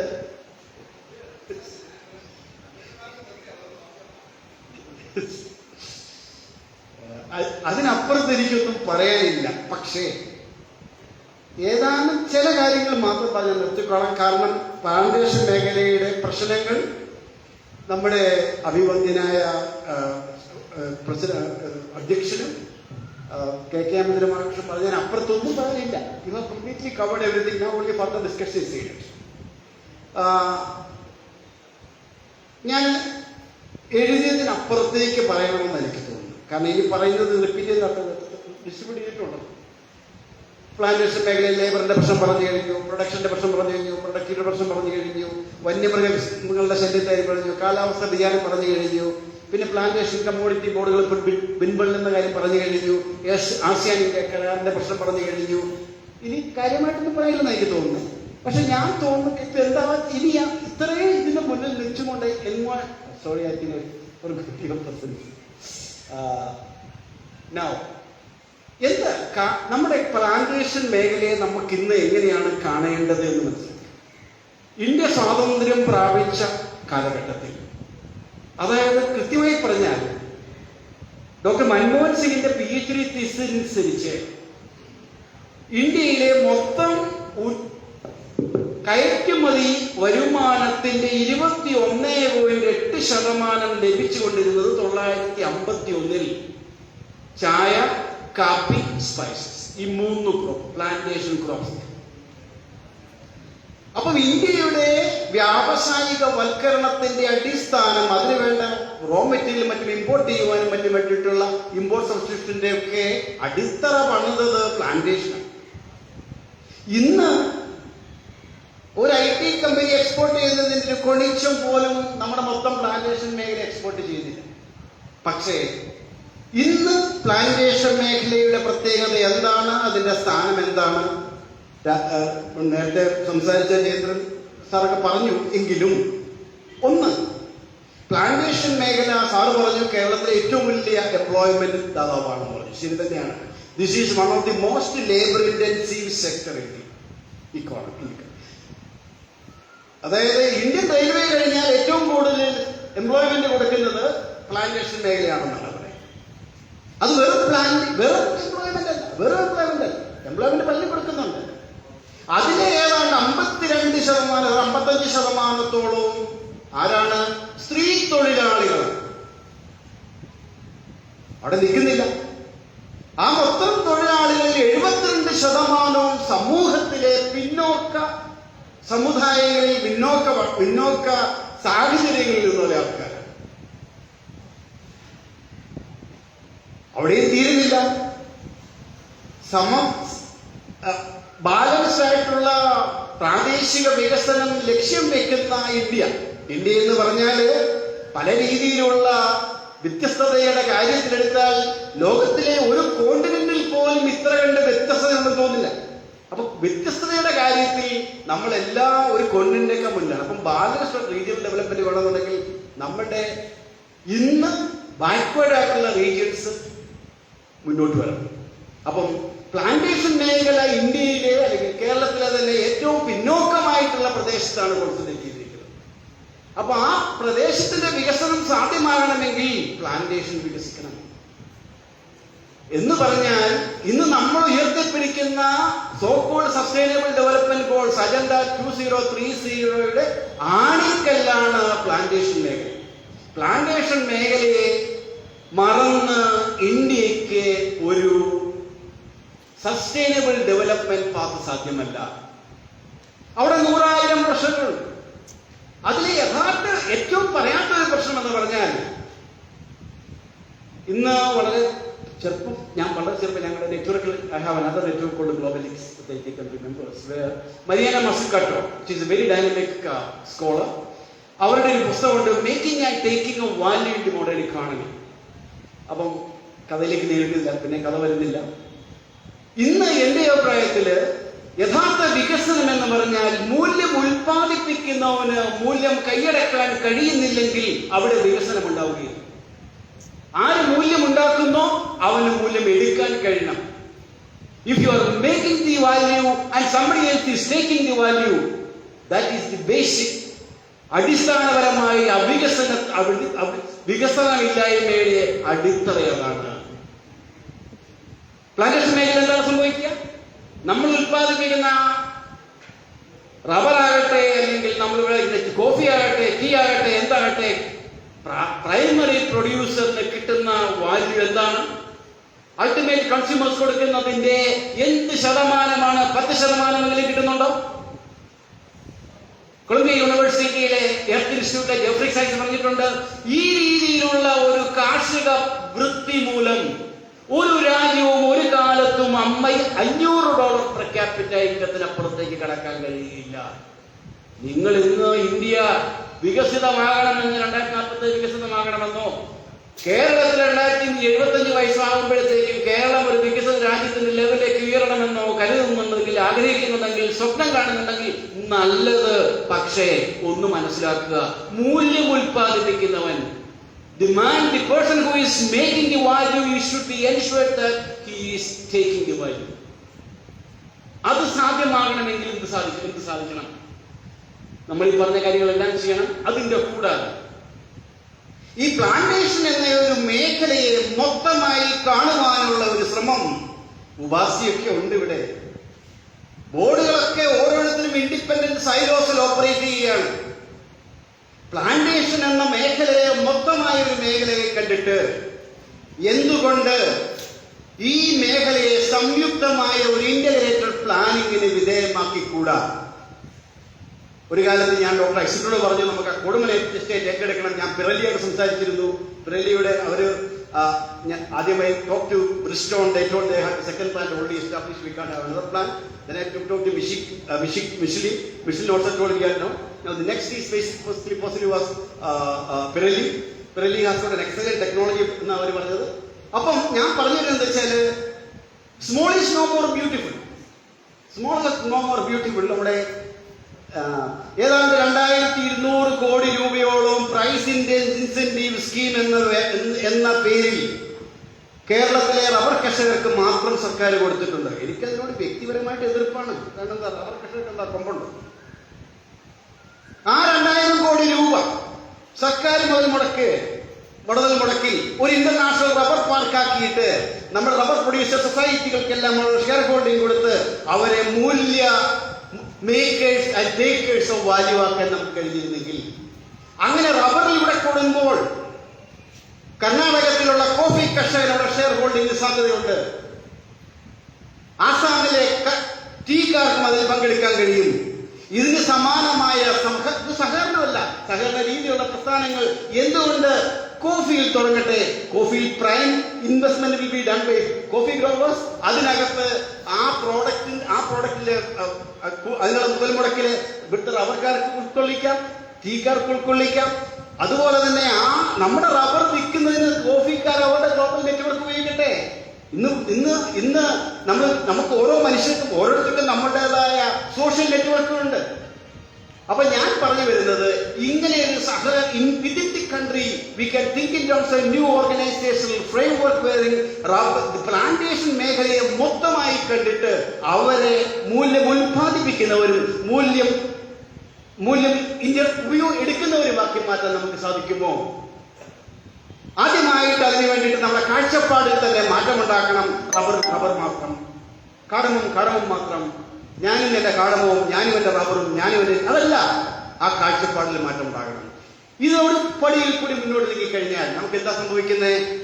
ഇന്ന് ഗ്ലോബൽ സൗത്തിലുള്ള പ്ലാന്റേഴ്സ് തമ്മിൽ എന്തുകൊണ്ട് നമുക്ക് ഇന്ത്യ ആസിയാൻ വിഷൻ 2020 അത് 32 പോയിന്റുള്ള 28 ആ ഡോക്യുമെന്റ് ഞാനാണ് പ്രിപ്പയർ ചെയ്തത്. പ്രൈം മോളോസ് അത് മൊത്തം 32 പോയിന്റുള്ള 28 പോയിന്റ്സും അതിനകത്ത് ഞാൻ we made the provision for India ASEAN commodity boards in 2002.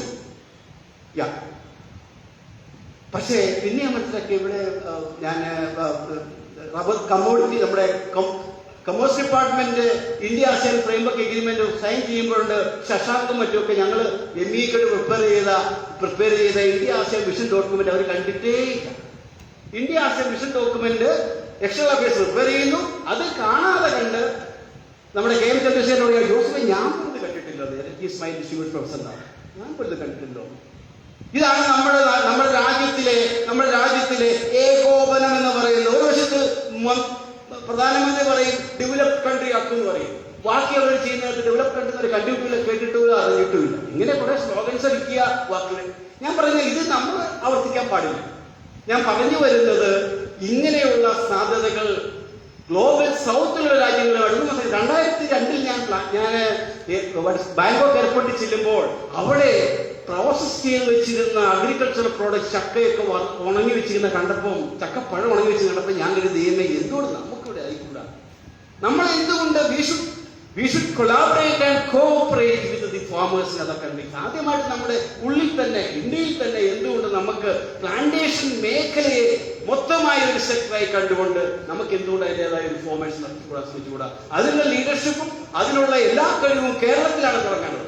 നമുക്കറിയാം പ്രൊഫസർ ചെങ്കപ്പയ്ക്ക് അവിടെ വലിയ net wanted to also with a great planter, Mr. Mandana as well. There are outstanding, very interesting people in Karnataka. We should work with them. And if you go to Northeast, there are excellent, proactive people there. And ഈ സമ്മേളനത്തിന് ശേഷം ഇവിടെ ഇങ്ങനെ ചർച്ചയിൽ ഒതുങ്ങി നിൽക്കുക. സർക്കാർ ചെയ്യുന്നുണ്ട്, നമുക്കറിയാം പ്രൈസ് ഇൻസെന്റീവ് സ്കീം ചെയ്തു. ഇപ്പം നമ്മുടെ റബ്ബർ പാർക്ക് നമ്മുടെ വെള്ളൂർ ചെയ്യുന്നുണ്ട്. മുമ്പേ പറഞ്ഞതുപോലെ പ്ലാന്റേഷൻ ഡയറക്ടറേറ്റ് ചെയ്യുന്നുണ്ട്.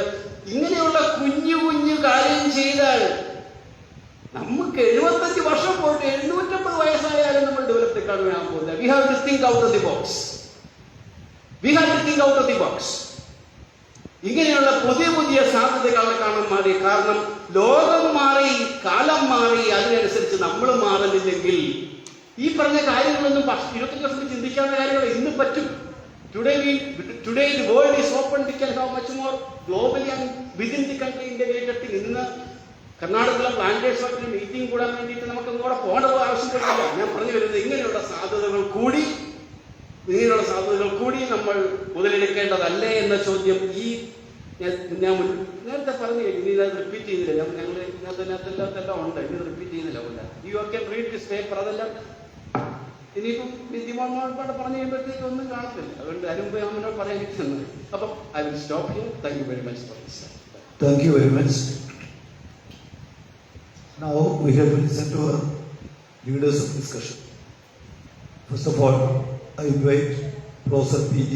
Shenkappa for his deliberation.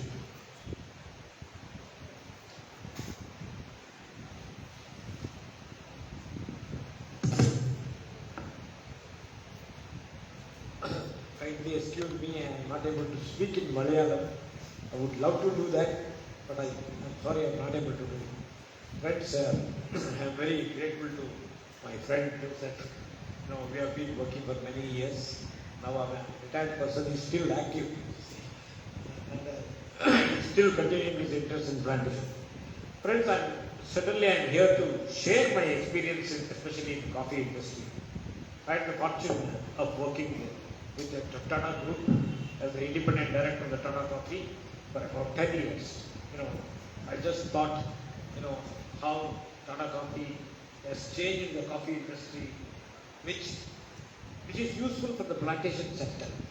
In fact, when we talk about Tata Coffee, Tata Group is one of the largest integrated coffee company in the whole of Asia, because it has about 16,000 acres of coffee, about 8,000 acres of tea, especially in Valpari region, etc.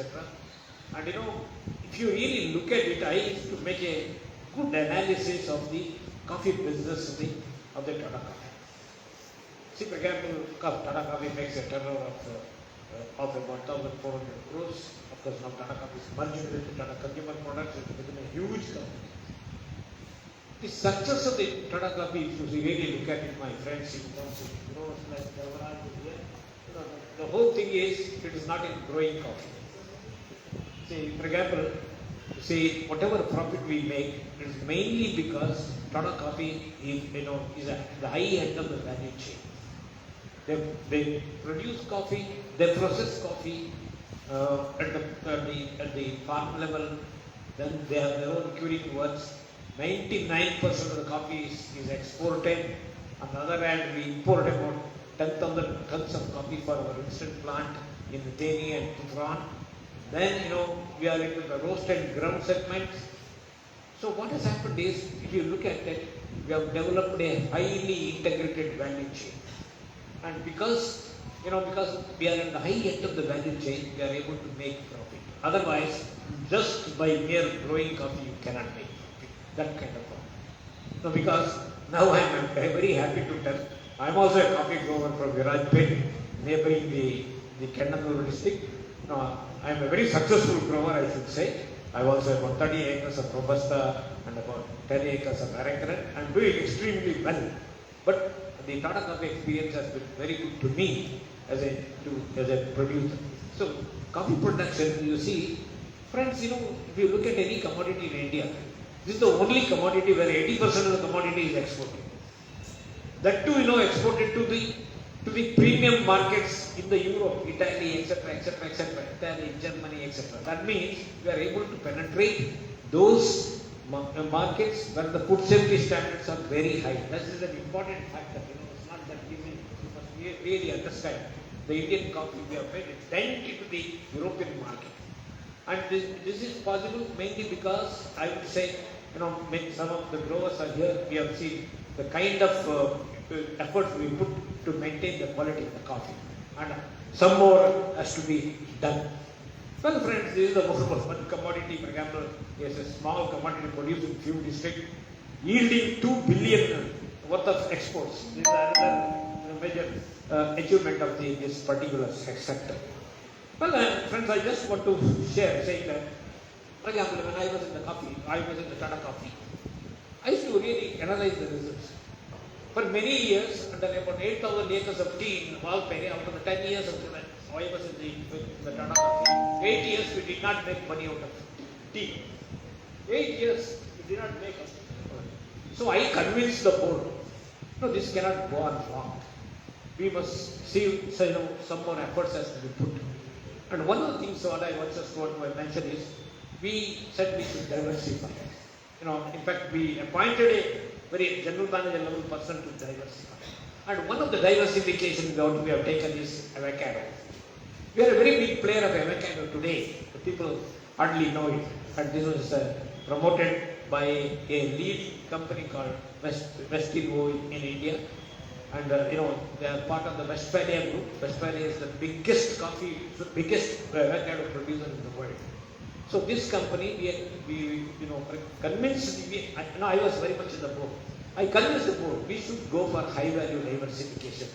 What Joseph was mentioning, this kind of innovation has to be done.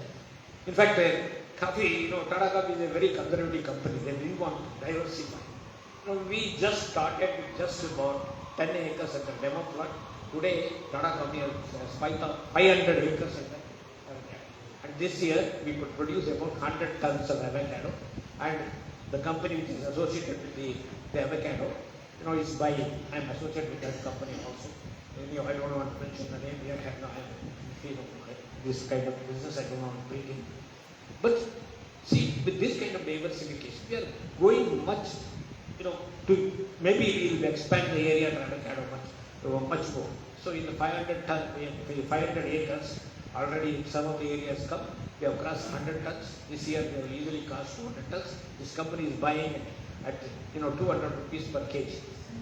Even if you keep the prices come down, I have convinced the board saying that these prices will not continue. The prices will come down. Even if the avocado prices become 100 at the farm gate level, it will be still worthwhile, because what the avocado we have planted is the hash variety. We have seen this hash variety is very famous. It's an international variety.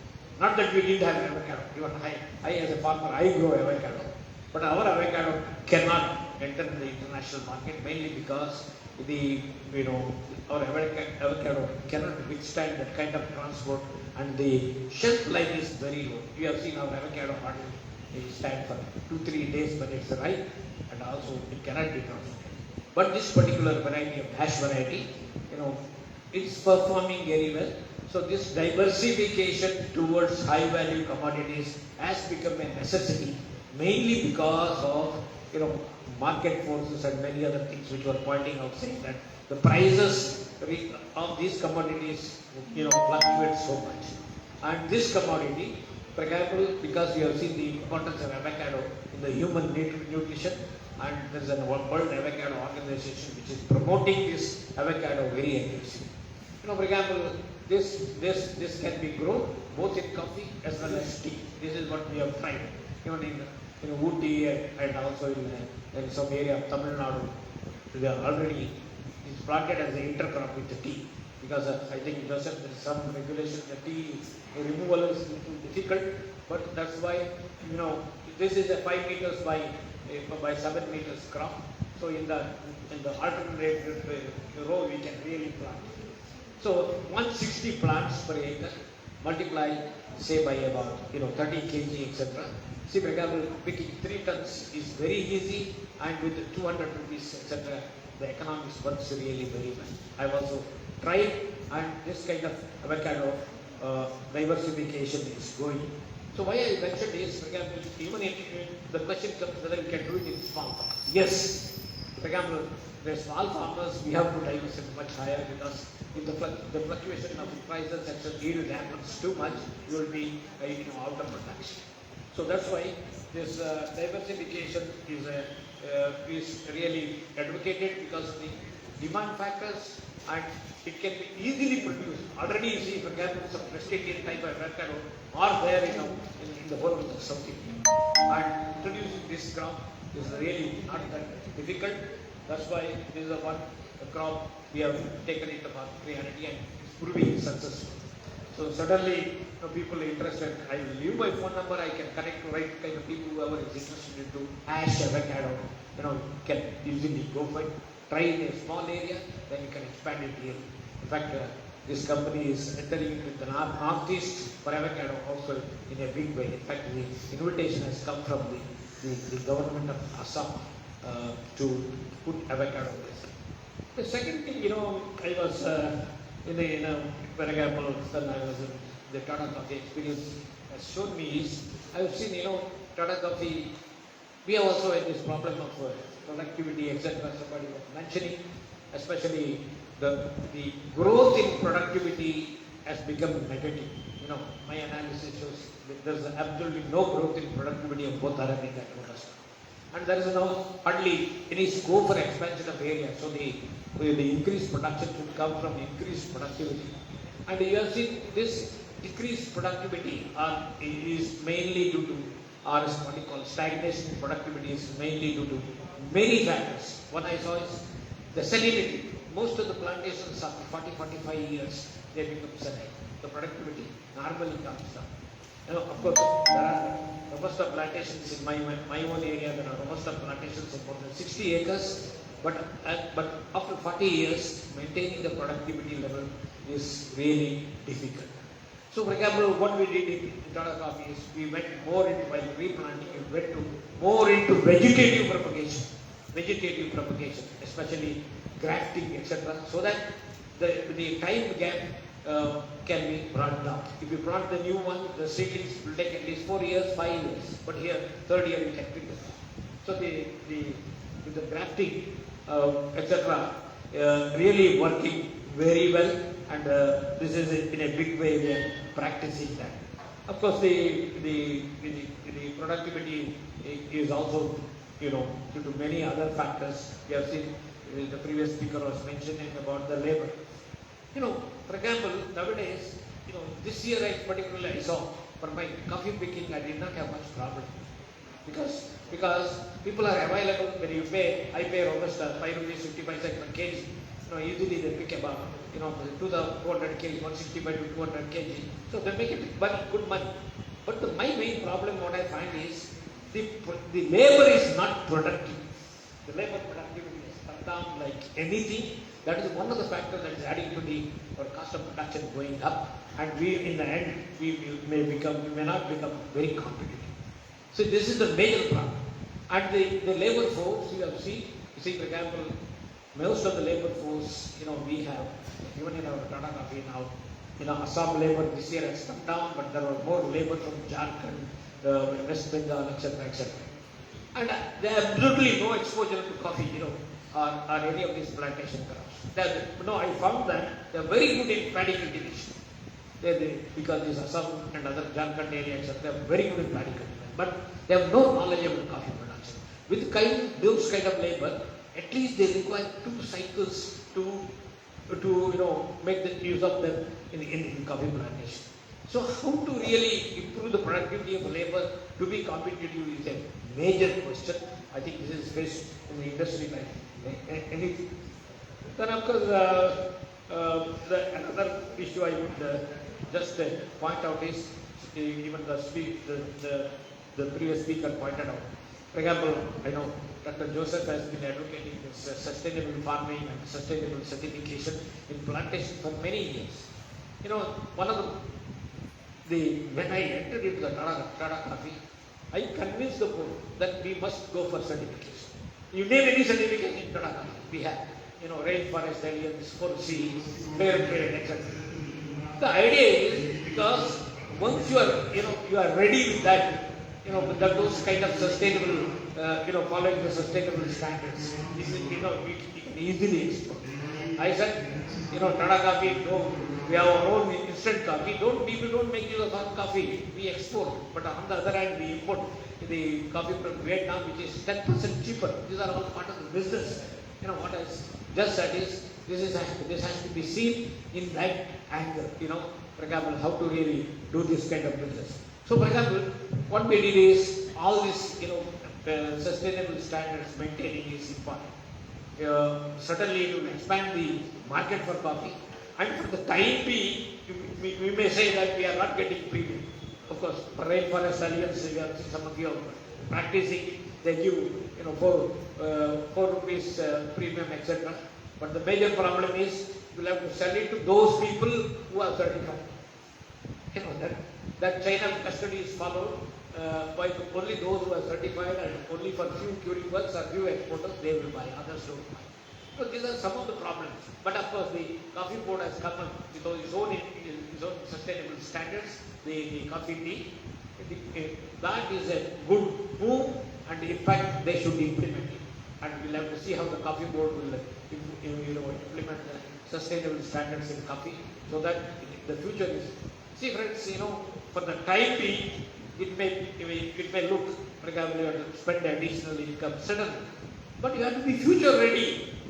Unless you are future ready, when the opportunity comes, you cannot knock. Then you will have to wait. By that time, the market would have been overtaken by many.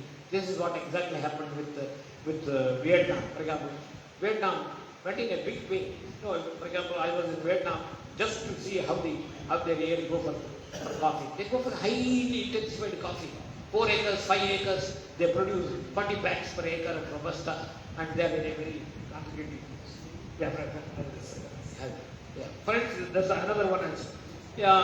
Friends, I know recently the government of Karnataka, Joseph, recently the government of Karnataka has sanctioned about 25 crores for setting 2,500 coffee kiosks, what do you call it, Akka cafes. I think this is the one thing the Kerala government also can say. That is Akka cafes, a lot of investment so that the women's welfare groups can promote coffee. They can be supported. I think this is a good move. This can be really thought about it. I just thought from the policy angle. And also, we love to be, see, for example, nowadays there are a lot of opportunities of specialty coffee. Nowadays, see, I find, especially in Karnataka, a lot of people have ventured into specialty coffee. And this is a success story, I would say. And these small growers, for example, my own neighbor on Kannan Kadu Microlots is selling. He has branded it. He is selling it on his own, and he has found his market. This kind of specialty segment is emerging, and I think that's a way we must create a premium for our product. Otherwise, you cannot. You sell it in the bulk, certainly we will not make money. Specialty coffee segment is another one. Then of course the GI tag in the ongoing, we have the AI conference in Delhi. Sundar Pichai visited one of the stalls, a coffee booth, and he especially was asking for Malabar Pasta. What is this Malabar Pasta? It came, it became a news. This kind of J type, one problem in coffee is we have many J types. For example, Uppur Arabica, Chikmagaluru, etc. The thing is, we are not getting premium for that. I think concerted effort has to be made for getting premium for the GI. Well, friends, another thing, for example, I was the chairman of the coffee board, constituted a committee to see the research and development. I was observing the coffee kind of this thing. See, in coffee, we have a lot of associations, Wayanad Coffee Association, Planters Association, etc., etc. I feel we have not made use of those associations for example, transfer of technology or giving market information, etc., etc. In fact, we'll have to motivate them to get into this kind of things.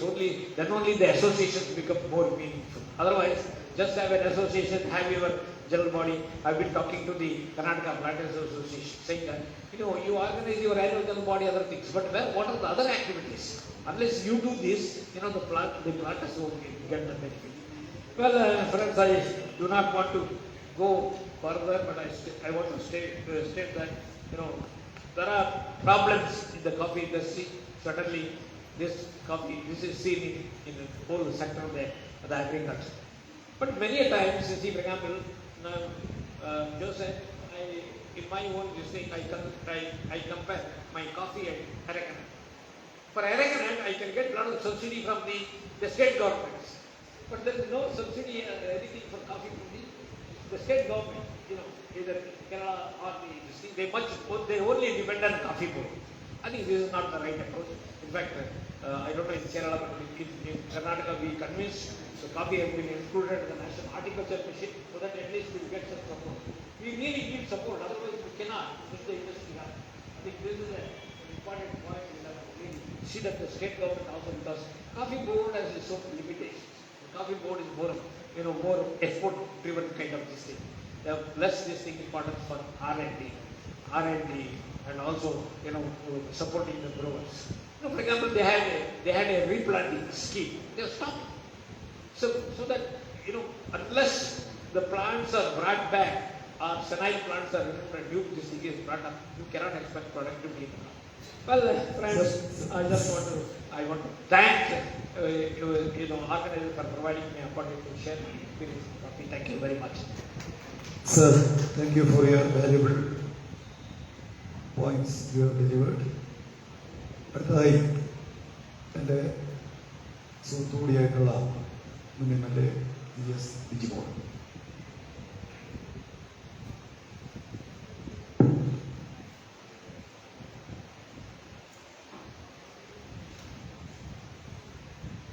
ഈ പഠന കോൺഗ്രസിന്റെ ഭാഗമായിട്ട് പ്ലാന്റേഷനെ ഒരു പ്രധാന വിഷയമായിട്ട് എടുത്ത് ഇതൊരു seminar സംഘടിപ്പിച്ചതിനെ അഭിനന്ദിക്കുകയാണ്. Prakash മാഷ് വിഷയം അവതരിപ്പിച്ചുകൊണ്ട് പ്രധാനപ്പെട്ട 6ഓളം കാര്യങ്ങളാണ് പറഞ്ഞത്. പറഞ്ഞ കാര്യങ്ങളോട് ഒന്നിനോടും വിയോജിപ്പില്ല, പ്രധാനപ്പെട്ട വിഷയങ്ങൾ തന്നെയാണ്. ജയേന്ദ്ര സഖാവ് പ്ലാന്റേഷൻ മേഖലയുമായി ബന്ധപ്പെട്ട് പ്രത്യേകിച്ച് ഇടുക്കിക്കാരനായതുകൊണ്ട് കുറച്ചുകൂടി കടന്ന് ഏതാണ്ട് അതിന്റെ സമഗ്രമായ ഒരു അവലോകനം അദ്ദേഹത്തിന്റെ ഉദ്ഘാടന പ്രസംഗത്തിന്റെ ഭാഗമായിട്ട് നടത്തി. അത് ഏതാണ്ട് എല്ലാ മേഖലകളും കവർ ചെയ്തുകൊണ്ടാണ് തേയില, കാപ്പി, ഏലം അടക്കം വരുന്ന, റബ്ബർ അടക്കം വരുന്ന എല്ലാ മേഖലകളെയും സമഗ്രമായി പ്രതിപാദിച്ചു. ജോസഫ് സാർ വിഷയാവതരണം നടത്തിയപ്പോൾ ഒരു പടി കൂടി അപ്പുറത്തേക്ക് കടന്ന് എന്തുകൊണ്ടാണ് ഇതിങ്ങനെ അഫക്റ്റഡ് ആയിരിക്കുന്നത്, പ്ലാന്റേഷൻ എത്രമാത്രം അഫക്റ്റഡ് ആകുന്നതിനുള്ള കാരണങ്ങൾ ഇന്റർനാഷണൽ കരാറുകളാണ്. ഒരു വകതിരിവില്ലാതെ ഈ ഇന്റർനാഷണൽ കരാറുകളുടെ ഭാഗമായി നമ്മുടെ രാജ്യത്തിന്റെ ഭരണാധികാരികൾ പോയി എഗ്രിമെന്റ് സൈൻ ചെയ്യുന്നതിന്റെ ഇമ്പാക്റ്റുകൾ എന്തൊക്കെയാണ് എന്ന് ജോസഫ് സാർ പറഞ്ഞു വെച്ചപ്പോൾ എന്താണ് അതിന്റെ സൊല്യൂഷൻസ് എന്നുള്ളതിനെ സംബന്ധിച്ച് എനിക്ക് തോന്നുന്നു ഒരു പക്ഷേ ഈ സെമിനാറിന്റെ അവസാനം ഒരു കൺക്ലൂഷൻ വരുമ്പോൾ അതെത്തും എന്ന പ്രതീക്ഷയിലാണ് നിൽക്കുന്നത്. നമ്മുടെ മുൻ VC ശങ്കപ്പ സാറ് സംസാരിച്ചപ്പോഴും എന്നാൽ സമാനമായ കാര്യങ്ങളെ സംബന്ധിച്ചാണ് സംസാരിച്ചത്. എങ്ങനെയാണ് ഈ ഒരു പ്രതിസന്ധിയെ കുറിച്ച് കിടക്കുന്നതിനുള്ള നിർദ്ദേശങ്ങളാണ് അദ്ദേഹത്തിന്റെ പ്രസംഗത്തിന്റെ ഭാഗമായി പ്രധാനമന്ത്രി വന്നത്. അഫക്റ്റഡ് പാർട്ടീസ് ആണ് യഥാർത്ഥത്തിൽ ഇവിടെ നിൽക്കുന്ന ഞാനും സഖാവ് ആർ തിലകനും ഇവിടെ ഇരിക്കുന്ന വിജയാനന്ദും PJ അടക്കം അഫക്റ്റഡ് ആണ്. പ്ലാന്റേഷൻ പ്രതിസന്ധി മൂലം അഫക്റ്റഡ് പാർട്ടീസ് എന്ന് പറഞ്ഞാൽ യഥാർത്ഥത്തിൽ ഞങ്ങളാണ്. ഇപ്പോഴും 7 മാസം ശമ്പളം കൊടുക്കാനുള്ള തോട്ടങ്ങൾ അവിടെയുണ്ട്. VSന്റെ കാലത്ത് വളരെ സ്ട്രെയിറ്റ് ചെയ്ത് തുറന്ന തോട്ടങ്ങളാണ്. ഏതെങ്കിലും വിധത്തിൽ രാജേഷ് ഇതൊന്ന് തുറന്ന് പ്രവർത്തിപ്പിക്കണം എന്ന ആഗ്രഹത്തോടു കൂടിയാണ് തോട്ടം തുറന്നത്. അതിനുവേണ്ടി എടുക്കാവുന്ന എല്ലാ എഫേർട്ടുകളും എടുത്തതാണ്. പക്ഷെ വീണ്ടും തോട്ടങ്ങൾ പ്രതിസന്ധിയിലേക്ക് പോയി. അത് ഒരു തോട്ടം മാത്രമല്ല. ഇപ്പൊ കാടമത്തിന് ഒരു ഇച്ചിരി വില വന്നപ്പോൾ കാടമം ഒന്ന് പിടിച്ചു നിൽക്കുന്നു അല്ലെ. ആ റബ്ബറിന് ഇച്ചിരി വില കൂടുമ്പോൾ റബ്ബർ ഒന്ന് പിടിച്ചു നിൽക്കുന്നു. ഒരു 10-30 വർഷക്കാലമായിട്ട് തേയിലത്തോട്ടം എന്ന് പറയുന്ന തേയില വ്യവസായം എന്ന് പറയുന്നത് 100% പ്രതിസന്ധിയില്ല. നിങ്ങൾ വിചാരിക്കുന്നതിനേക്കാൾ ഒരുപക്ഷെ കുറച്ചുകൂടി ആ പ്രതിസന്ധി അപ്പുറത്തേക്ക് പൊയ്ക്കൊണ്ടിരിക്കുകയാണ്. ഗ്രാറ്റുവിറ്റിക്ക് പകരമായി തൊഴിലാളിക്ക്, കാരണം 30-40 വർഷം ജോലി ചെയ്തിട്ട് അവന് ഗ്രാറ്റുവിറ്റി ഇല്ല, ശമ്പളമില്ല, അടച്ച ലൈഫ് ഇൻഷുറൻസിന്റെ കാശ് പോലും കിട്ടുന്നില്ല, PF കിട്ടുന്നില്ല, എല്ലാം ഇല്ലാതെ പോയി നിസ്സഹായനായി താമസിക്കുന്ന വീട് ഇടിഞ്ഞു പൊളിഞ്ഞ് തലയിലേക്ക് വീഴുന്ന ഒരു ഘട്ടത്തിലാണ് VS ഗവൺമെന്റ് ഇത് റീഓപ്പൺ ചെയ്യുമ്പോൾ തീരുമാനിക്കുന്നത് അവരുടെ ഗ്രാറ്റുവിറ്റിക്ക് പകരമായി 2-3 സെന്റ് സ്ഥലം കൊടുക്കാം. പക്ഷെ അതിന്റെ മറവിലൊക്കെ വേറെ കൊള്ളയൊക്കെ നടന്നിട്ടുണ്ട്, അത് വേറെ കാര്യം. പക്ഷെ അങ്ങനെ ഭൂമി കിട്ടിയത് കൊണ്ട് മാത്രം ഭൂരഹിത ഭവനരഹിതരുടെ പട്ടികയിൽ നിന്നും മാറിയ കുറച്ച് ആളുകളുണ്ട് എന്നുള്ളത് ഒഴിച്ചാൽ വീണ്ടും തോട്ടം തുറന്നു എന്ന് പറയുമ്പോൾ നമുക്കതിനെ നന്നായി പ്രവർത്തിപ്പിക്കാൻ കഴിയുന്നില്ല എന്ന് പറയുമ്പോൾ അതിന് നമുക്ക് ഒരിക്കലും ചെറുതായി കാണാൻ കഴിയില്ല. ഞാൻ മറ്റേ കാടമത്തെ കുറിച്ചോ അല്ലെങ്കിൽ ആ റബ്ബറിനെ കുറിച്ചോ ഒന്നും പറഞ്ഞാൽ തേയിലത്തോട്ടത്തെ കുറിച്ച് മാത്രം പറഞ്ഞ് അവസാനിപ്പിക്കുക. ടാറ്റ പോലെ വലിയൊരു മേജർ ഗ്രൂപ്പ് നടത്തുന്ന SMLന്റെ സന്തോഷ് കുമാർ ഇവിടെയുണ്ട്, അദ്ദേഹം സംസാരിക്കുന്നത് പറയുന്നത് മേജർ കമ്പനികൾക്ക് പോലും വെല്ലുവിളി ഉയർത്തിക്കൊണ്ട് ഒരു സമരം ഉയർന്നു വന്നത്. അത് ഫെബ്രുവരി മെയ് സമരമാണ് 3 നമ്മൾ കാണാതെ പോകരുത്. എങ്ങനെയാണ് അതൊരു ബാഡ് സിറ്റുവേഷനിലേക്ക് പോകാതെ അതിനെ കൈകാര്യം ചെയ്തത് എങ്ങനെയാണെന്ന് അറിയാം. അന്നത്തെ ഗവൺമെന്റ്, അന്നത്തെ മുഖ്യമന്ത്രി ഉമ്മൻചാണ്ടി സാറാണ് വളരെ സ്ട്രെയിൻ ചെയ്തു എങ്ങനെയാണ് ഈ സമരത്തിന് ഒരു അവസാനം ഉണ്ടാക്കാൻ കഴിയുക. അവരെ ചർച്ചയ്ക്ക് ഒന്ന് കൊണ്ടുവരാൻ, ഗവൺമെന്റിന്റെ മുമ്പിലേക്ക് അവരെ ഒന്ന് ചർച്ചയ്ക്ക് കൊണ്ടുവരാനായിട്ട് എങ്ങനെയാണ് കഴിയുക എന്നുള്ളതിനെ സംബന്ധിച്ച് വലിയ പ്രതിസന്ധിയിൽ നിന്ന ഒരു ഘട്ടത്തിൽ അങ്ങനെ ഒരു ഘട്ടം പോലും ഉണ്ടായിട്ടുണ്ട്. മറന്നു പോകരുത്. തൊഴിലാളികളൊക്കെ അസംതൃപ്തരാണ്. ഇവിടെ വന്ന് ഈ മീറ്റിംഗ് ഇരിക്കുമ്പോഴും കഴിഞ്ഞ 30 വർഷമായി കേട്ടുകൊണ്ടിരിക്കുന്ന സമാന കാര്യങ്ങൾ വീണ്ടും കേൾക്കേണ്ടി വരുമ്പോൾ എവിടെങ്കിലും ഒരു സൊല്യൂഷൻ വർക്കൗട്ട് ചെയ്യാൻ കഴിയുമെന്ന പ്രതീക്ഷയോടുകൂടിയാണ് ഈ സെമിനാറിന്റെ ഭാഗമാകുന്നത്. ഓരോ ബഡ്ജറ്റ് വരുമ്പോഴും നോക്കുക. ഇവിടെ ഇപ്പൊ ജയേന്ദ്ര സാഹു സംസാരിച്ചപ്പോ പറഞ്ഞു, പ്രകാശ് മാസ്റ്റർ വിഷയം അവതരിപ്പിച്ചുകൊണ്ട് പ്രകാശ് മാസ്റ്റർ പറഞ്ഞു 4 ലക്ഷം തൊഴിലാളികൾ ഉണ്ടായിരുന്ന ഒരു സുവർണ കാലഘട്ടത്തിൽ നിന്ന് ഇന്ന് 40,000 തൊഴിലാളികളിലേക്ക് എത്തി നിൽക്കുമ്പോൾ ഒരു കാര്യം ചർച്ച ചെയ്യാതെ പോകുന്നത് പ്ലാന്റേഷൻ മേഖലയിലെ ഭൂമിക്കൊന്നും ഒരു കുറവും വന്നിട്ടില്ല. എന്തുകൊണ്ടാണ് ഭൂപരിഷ്കരണ നിയമത്തിൽ നിന്ന് ഈ തോട്ടങ്ങളെ ഒഴിവാക്കിയത്? സ്വാതന്ത്ര്യത്തിന് മുമ്പുണ്ടാക്കിയ കരാറുകൾ മുഴുവനും സ്വാതന്ത്ര്യ ലബ്ധിയോടുകൂടി റദ്ദാകുമെന്നിരിക്കെ അതിൽ നിന്നും എക്സംഷൻ കൊടുത്തത്. അതാണ് ഈ രാജമാണിക്യം റിപ്പോർട്ടുമായി ബന്ധപ്പെട്ട വിവാദങ്ങൾ. ആ എക്സംഷൻ പോലും രാജമാണിക്യം റിപ്പോർട്ട് പോലും ഫ്രീസ് ചെയ്ത് വെച്ചിരിക്കുക. എന്തിനാണ്? തൊഴിലാളിക്ക് പണി കൊടുക്കുന്നതിന് വേണ്ടിയിട്ടാണ്. അങ്ങനെ പണി കൊടുക്കാൻ അവർക്ക് കഴിയുന്നില്ലെങ്കിൽ വിട്ടിട്ട് പോടേ എന്ന് പറയാൻ ഒരു ഗവൺമെന്റിന് പറ്റണ്ടേ?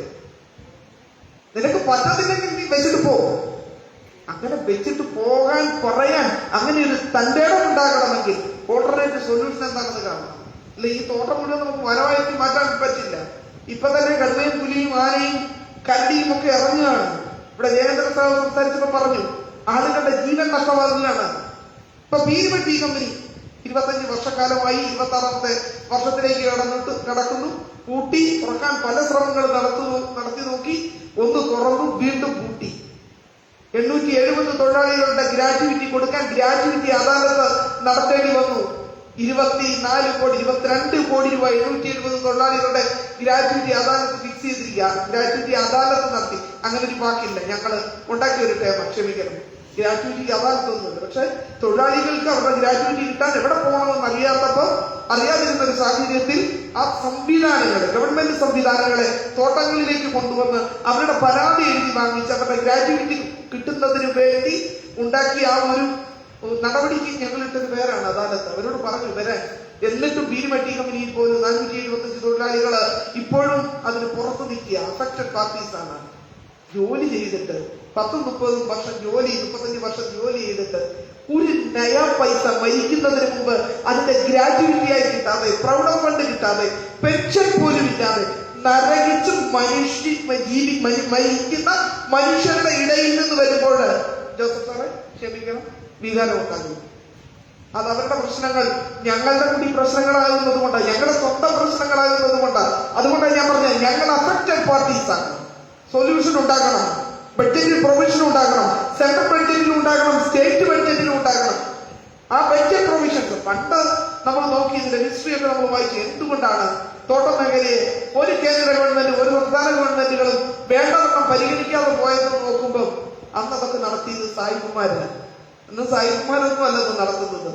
ഇന്ന് നടത്തുന്നത് ഇന്ത്യക്കാരാണ്. ഒരുപക്ഷെ കമ്പനി, ഏതെങ്കിലുമൊക്കെ കമ്പനികളുടെ ഷെയറുകൾ കുറച്ചൊക്കെ വിദേശത്തൊക്കെ ഉണ്ടാകാം. അതില്ലാന്നൊന്നും ഞാൻ പറഞ്ഞു, ഞാൻ അതിന്റെ ഡീറ്റെയിൽ സ്റ്റഡിയിലേക്ക് പോയിട്ടില്ല. പക്ഷെ ഈ വ്യവസായത്തെ സംരക്ഷിക്കുന്നതിന് നിലപാടുകൾ, ബഡ്ജറ്റ് പ്രൊവിഷൻ, 15 കോടി രൂപ തോട്ടത്തൊഴിലാളികളുടെ ലേകളുടെ നിർമ്മാണവുമായി ബന്ധപ്പെട്ട് വെച്ചിരിക്കുന്നു എന്ന് പറഞ്ഞിട്ട് കേൾക്കാൻ തുടങ്ങിയിട്ട് 20 വർഷക്കാലമായി. ഡോക്ടർ തോമസ് ഐസക് ബഡ്ജറ്റ് പ്രഖ്യാപിക്കുമ്പോൾ അഭിമാനത്തോടു കൂടി ആ നിയമസഭയുടെ ഡെസ്കിലെടുത്ത് അഭിമാനം പ്രകടിപ്പിക്കുകയും ദാ ഇങ്ങനെ വെച്ചിട്ടുണ്ട് എന്ന് പറഞ്ഞ് നാട് നീളം നടന്ന് പ്രസംഗിക്കുകയും ചെയ്ത സഖാവ് തിലകനും വിജയാനന്ദൻ സഖാവും അടക്കം ഈ വേദിയിലുണ്ട്. പരിഹാരം ഉണ്ടാകട്ടെ. ഞാനൊരു 30 തരം മോഡലുകൾ ഉണ്ടാക്കി തോട്ടത്തൊഴിലാളികളുടെ ലയങ്ങളുടെ പ്രശ്നങ്ങൾക്ക്, അവരുടെ വീട് നിർമ്മാണത്തിന് ഒരു പരിഹാരം ഉണ്ടാക്കുന്നതിന് വേണ്ടി ഒരു 10-30 മോഡൽ ഉണ്ടാക്കി 15 വർഷം കൊണ്ട് വിവിധ മന്ത്രിമാരുടെ പുറകെ കയറി ഇറങ്ങിയതാ. ഒന്നും നടന്നില്ല. അവസാനം പറഞ്ഞു, തൊഴിലാളിക്ക് പുറത്ത്, തോട്ടത്തിന് പുറത്ത്, അല്ലെങ്കിൽ തോട്ടം ഫ്രാഗ്മെന്റ് ചെയ്തു പോകും. അങ്ങനെ തോട്ടത്തിനകത്ത് വീടുകൾ കൊടുക്കണം. നിങ്ങൾ തോട്ടത്തിനകത്ത് കൊടുക്കണ്ട. ഈ മിച്ചഭൂമി ഉണ്ടല്ലോ, സർക്കാർ മിച്ചഭൂമിയായി ഏറ്റെടുത്തത്, ലാൻഡ് ബോർഡ് ഏറ്റെടുത്ത ഭൂമികളുണ്ട്. 1-2 ഏക്കറല്ല. ഓരോ എസ്റ്റേറ്റിലും കയ്യിലുണ്ട് 10, 200, 300 ഏക്കർ ഭൂമികൾ. ഇന്നും ലാൻഡ് ബോർഡുമായി തർക്കത്തിൽ നിന്നിട്ട് ആ ഭൂമി ഏറ്റെടുക്കാൻ കഴിയാതെ ഇപ്പോഴും തൊഴിലാളികളെ ഇടിഞ്ഞു വീഴാറായ ലയത്തിൽ താമസിക്കുമ്പോൾ ഭൂരഹിത ഭവനരഹിതരായ ആളുകളുള്ളൊരു കേരളം, മുഴുവൻ പേർക്കും ഒരു സമ്പൂർണ്ണ ഭവനമുള്ളൊരു കേരളം, സമ്പൂർണ്ണ വൈദ്യുതി നമ്മുടെ ഒരു സ്വപ്നമാണ്, സമ്പൂർണ്ണ കുടിവെള്ളം നമ്മുടെ ഒരു സ്വപ്നമാണ്. എല്ലാവർക്കും മെച്ചപ്പെട്ട റോഡ്, മെച്ചപ്പെട്ട ആരോഗ്യം, മെച്ചപ്പെട്ട വിദ്യാഭ്യാസം, ഇതൊക്കെ നമ്മുടെ സ്വപ്നം എന്നതുപോലെ സമ്പൂർണ്ണ ഭവനം ഉള്ള ആളുകളുള്ള ഒരു കേരളം ഉണ്ടാക്കണമെങ്കിൽ ഇപ്പൊ 5 ലക്ഷത്തോളം അല്ലേ പ്രകാശം? പക്ഷെ 5 ലക്ഷം വീടുകൾ നമ്മൾ വെച്ചു കൊടുക്കും. 1-2 വീടല്ല, 5 ലക്ഷം വീടെന്ന് പറയുന്ന സ്വപ്നത്തിലേക്ക് എത്തുന്നതിന്, അതിദരിദ്രരില്ലാത്ത കേരളം പ്രഖ്യാപിക്കുന്നതിന്, മുഖ്യമന്ത്രി അടക്കം ക്ലീൻ കേരള എന്ന് പറയുന്ന ആ സ്വപ്നം, ആ ഡ്രീം യാഥാർത്ഥ്യമാക്കുന്നതിന് ഇറങ്ങി വേസ്റ്റ് പെറുക്കുമ്പോൾ, നമ്മൾ കുളങ്ങൾ വൃത്തിയാക്കുമ്പോൾ, തോടുകൾ വൃത്തിയാക്കുമ്പോൾ, നദികളെ ഒഴുകാൻ അനുവദിക്കുമ്പോൾ എന്തുകൊണ്ടാണ് ഈ പ്ലാന്റേഷൻ മേഖലയ്ക്ക് വേണ്ടത്ര ഒരു പരിഗണനയില്ലാതെ പോകുന്നത്? ഞങ്ങളുടെ കൂട്ടത്തിൽ നിന്ന് മന്ത്രിമാരില്ലാത്തത് കൊണ്ടാണോ? ആണോന്ന് ഞങ്ങൾക്കറിയില്ല. ആണെങ്കിൽ പക്ഷേ അതിന് പരിഹാരം ഉണ്ടാക്കണം, അതിന് പരിഹാരം ഉണ്ടാകണം. അങ്ങനെ ഇനി പരിഹാരം ഉണ്ടാക്കാൻ കഴിയൂ എന്നുണ്ടെങ്കിൽ അങ്ങനെയും തീരുമാനിക്കണം. ഇങ്ങനെ നമുക്ക് ഏറെക്കാലം പോകാൻ കഴിയില്ല. ഞങ്ങളുടെയൊക്കെ മനസ്സിൽ പോകുന്ന അസ്വസ്ഥതയുടെ വലുപ്പം, ഡിസിപ്ലിൻ ഉള്ള കമ്മ്യൂണിസ്റ്റ് ആയിരിക്കേണ്ടതിന്റെ പേരിൽ അടക്കി വെച്ചിരിക്കുന്ന ആളുകൾ എക്കാലവും. പക്ഷെ നമുക്കത് അങ്ങനെ അടക്കി പിടിച്ച് നിൽക്കാൻ കഴിയില്ല. ഞങ്ങളുടെ ചുറ്റും നിസ്സഹായരായ അസ്ഥികൂടങ്ങൾ പോലെ നിൽക്കുന്ന ഒരു പക്ഷേ അങ്ങനെയുള്ള ആളുകളെ നിങ്ങൾക്ക് കണ്ടെത്താൻ കഴിയില്ല. മൃതപ്രായരായി ജീവിക്കുന്ന മനുഷ്യരുടെ നാട്ടിൽ നിന്നാണ് വരുന്നത്. നിങ്ങളൊന്ന് ആലോചിച്ച് നോക്ക്. 7 മാസം ജോലി ചെയ്തിട്ട് ശമ്പളമില്ലാതെ കൂലിക്ക് വേണ്ടി മുതലാളിയുടെ വാതുക്കൽ പോയി പിച്ചച്ചട്ടിയും എടുത്തിരിക്കേണ്ടി വരുന്ന ഗതികേട് ഒരു വ്യവസായത്തിൽ ഉണ്ടായെങ്കിൽ ആ വ്യവസായത്തിൽ ഇടപെടുവാനുള്ള സമയം അതിക്രമിച്ചിട്ടുണ്ട്. വളരെ രോക്ഷത്തോടുകൂടി പല നടപടികളിലേക്കും പോയിട്ടുണ്ട്, പല വേദികളിലും പ്രശ്നിച്ചിട്ടുണ്ട്. ഇനി പഠന കോൺഗ്രസിലാണ് പ്രശ്നത്തിന് ഒരു പരിഹാരം ഉണ്ടാക്കാൻ കഴിയുമെങ്കിൽ മാഷെ അതുകൊണ്ട് വന്നത്. HML-ന്റെ ആളുകളിൽ നിന്ന് HML-ന്റെ സുഹൃത്തുക്കളുണ്ട്, ധർമ്മരാജ സഖാവ് വേദിയിലുണ്ട്, സന്തോഷ് സാറുണ്ട്. ദയവായി നിങ്ങൾ ക്ഷമിക്കണം, ഞാൻ എന്റെ വാക്കുകളെ നീട്ടിക്കൊണ്ട് പോകുന്നില്ല. പ്രകാശ് മാഷ് എനിക്ക് തന്ന സമയം 8 മിനിറ്റ്. അതിന്റെ ഒരു ഡിസിപ്ലിൻ ഞാൻ പാലിക്കേണ്ടതുണ്ട്. ഇത് ഒരു ചെറിയ സബ്ജക്റ്റ് ആക്കി അവസാനിപ്പിക്കരുത്. 4 ലക്ഷത്തിലധികം തൊഴിലാളികൾ പണിയെടുത്തിരുന്ന ഒരുപക്ഷെ നമ്മുടെ സംസ്ഥാനത്തിന്റെ നട്ടല്ലായി പല കാര്യങ്ങൾ കൊണ്ടും കമ്പയർ ചെയ്താൽ മനസ്സിലാകും. നമ്മുടെ ടൂറിസം എന്ന് പറയുന്ന വ്യവസായം, നമ്മുടെ ഹരിതാപം, ഈ ഒരു ഇക്കോസിസ്റ്റം നിലനിർത്തുന്നതിൽ ഈ പ്ലാന്റേഷനുകൾക്കുള്ള പങ്കിനെ ചെറുതായി കാണരുത്. ഫ്ലോട്ട് ചെയ്തുകൊണ്ടിരിക്കുക. ഇതര സംസ്ഥാന തൊഴിലാളികൾ വരുന്നു പോകുന്നു, വ്യവസായം തന്നെ സ്തംഭിക്കുന്ന അവസ്ഥയിൽ, ജോലി ചെയ്യാൻ ആളെ കിട്ടാത്ത അവസ്ഥയിൽ ഈ നക്കാപ്പിച്ച കാശിന് ജോലി എടുക്കുന്നതിൽ ഞാൻ ജോസഫ് സാർ പറഞ്ഞ ആ ഒരു വാക്ക് കടമെടുക്കുക. ജോസഫ് സാറെ ബഹുഭൂരിപക്ഷവും സ്ത്രീകളാണ് ഈ അഫക്റ്റഡ് പാർട്ടീസ്. ഈ പ്ലാന്റേഷൻ മേഖലയിൽ ആരോഗ്യമുള്ള മുഴുവന്മാരൊന്നും വരുന്നില്ല. കൃഷികളൊന്നും പ്രവർത്തിക്കാം. ഒരു 30 വയസ്സിന് താഴെയുള്ള അല്ലെങ്കിൽ 40 വയസ്സിൽ താഴെയുള്ള പുരുഷനോ സ്ത്രീയോ തോട്ടത്തിൽ പണിയെടുക്കാൻ വന്നാലല്ലേ കുട്ടികളെ നോക്കുന്ന കൃഷിന്റെ ആവശ്യമുണ്ട്. ഇല്ലെങ്കിൽ പിന്നെ ഇതിനെ കൃഷികളൊന്നും തന്നെ പ്രവർത്തിക്കുന്നില്ല. തോട്ടം ലയങ്ങൾ റിപ്പയർ ചെയ്യുന്നില്ല. ഒരുപാട് പ്രശ്നങ്ങളിലൂടെ കടന്നുപോയിക്കൊണ്ടിരിക്കുക. ഇപ്പൊ ഏറ്റവും രസകരമായ ഒരു കാര്യം ഞങ്ങളുടെ നാട്ടിൽ നടക്കുന്നത് പറഞ്ഞുകൊണ്ട് ഞാൻ അവസാനിപ്പിക്കുക. സ്ഥിര സംവിധാനങ്ങളെല്ലാം നിർത്തി. ഇതര സംസ്ഥാന തൊഴിലാളികൾ വരുന്നു പോകുന്നു. മറ്റ് സംസ്ഥാനങ്ങളിൽ നിന്ന് രാവിലെ ജീപ്പിൽ ആളുകളെ കൊണ്ടുവരുന്നു, പണി ചെയ്യിപ്പിക്കുന്നു, തിരിച്ച് രാത്രി ഡെയിലി മൈഗ്രൻസ്. പുതിയ ഏറ്റവും ഓമന പേരാണ് ഡെയിലി മൈഗ്രൻസ്. ഒരു ജീപ്പ് പറഞ്ഞ ഒരു അപകടം ഉണ്ടാകുമ്പോൾ മാത്രം താൽക്കാലികമായ ചില ചർച്ചകൾ പൊങ്ങി വരികയും അത് കഴിഞ്ഞാൽ അത് അവസാനിക്കുകയും ചെയ്യും. എത്ര വലിയ ഗതികേടിലാണ് ഒരു സിസ്റ്റം പൊയ്ക്കൊണ്ടിരിക്കുന്നതെന്ന് അറിയാമോ? ഇതിനെ അഡ്രസ് ചെയ്യാൻ കമ്മ്യൂണിസ്റ്റ് ഗവൺമെന്റിന് കഴിയുന്നില്ല എങ്കിൽ, കമ്മ്യൂണിസ്റ്റുകാരായി ഞങ്ങൾക്ക് കഴിയുന്നില്ല എങ്കിൽ പിന്നെ ആർക്കാണ് ഈ പ്രശ്നങ്ങൾക്ക് പരിഹാരം ഉണ്ടാക്കാൻ കഴിയുക എന്ന് പറയുന്ന സന്ദേഹം എനിക്കുണ്ട്. വാക്കുകൾ കൂടിപ്പോയെങ്കിൽ ദയവായി ക്ഷമിക്കണം. വലിയ 1-2 സംവിധാനങ്ങളെ, കാറ്റയോ HML-ഓ ABTയോ പോലെയുള്ള 1-2 സംവിധാനങ്ങളെ മാത്രം നോക്കിയിട്ട് കൊള്ളാം, കുഴപ്പമില്ല, ഇത് നന്നായി പോകുന്നു എന്ന് പറയുന്നത് അവരുടെ മാനേജ്മെന്റിന്റെ എഫിഷ്യൻസി കൊണ്ടാകാം. അവരെ ഞാൻ കുറ്റം പറയുന്നില്ല. പക്ഷേ ഇവിടെ ശങ്കപ്പ സാറ് പറഞ്ഞു നിർത്തിയതും ജോസഫ് സാർ സൂചിപ്പിച്ചതും ജയേന്ദ്രൻ സഖാവ് ആവർത്തിച്ചതുമായ ഒരു കാര്യമുണ്ട്. തുടങ്ങി വെച്ചത് ജയേന്ദ്രൻ സഖാവാണ്. പ്രകാശ് മാഷ് അദ്ദേഹത്തിന്റെ പ്രസംഗത്തിലും പറഞ്ഞു, എന്തുകൊണ്ട് മാർക്കറ്റിൽ 400 രൂപ തേയിലയ്ക്ക് വില കിട്ടുമ്പോൾ ഞാനിപ്പോ ജയേന്ദ്രൻ സഖാവിനോട് പറഞ്ഞു, സഖാവേ കഴിഞ്ഞ ദിവസം ഞാനൊരു കോഫി എവിടെ കണ്ടാലും വാങ്ങിച്ചു നോക്കും, അറിയാനുള്ള ആഗ്രഹം കൊണ്ടാണ്. എന്താണ് അതിന്റെ ഒരു ഫ്ലേവർ എന്നറിയട്ടെ. എവിടെ പോയാലും ചായ കുടിക്കുന്ന ആളാണ്.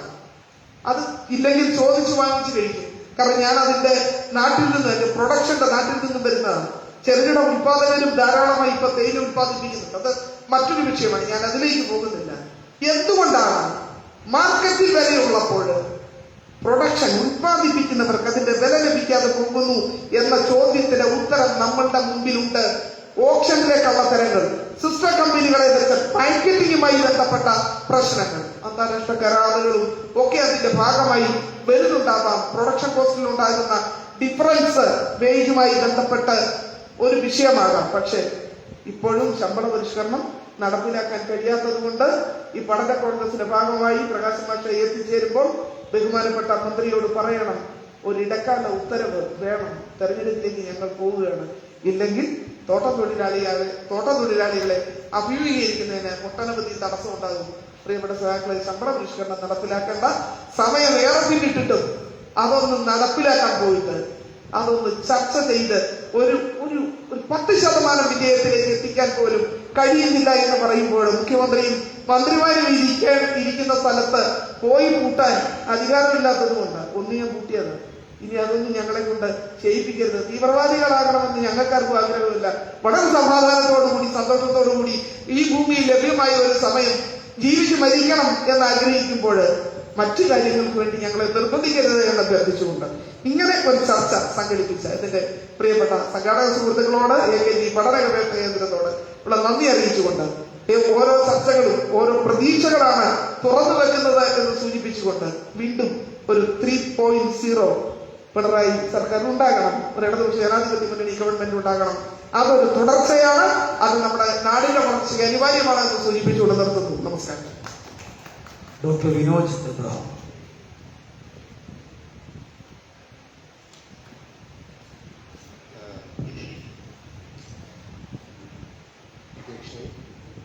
എൻ്റെ വേദിയിരിക്കുന്നവർ, സദസ്സിലുള്ളവർ,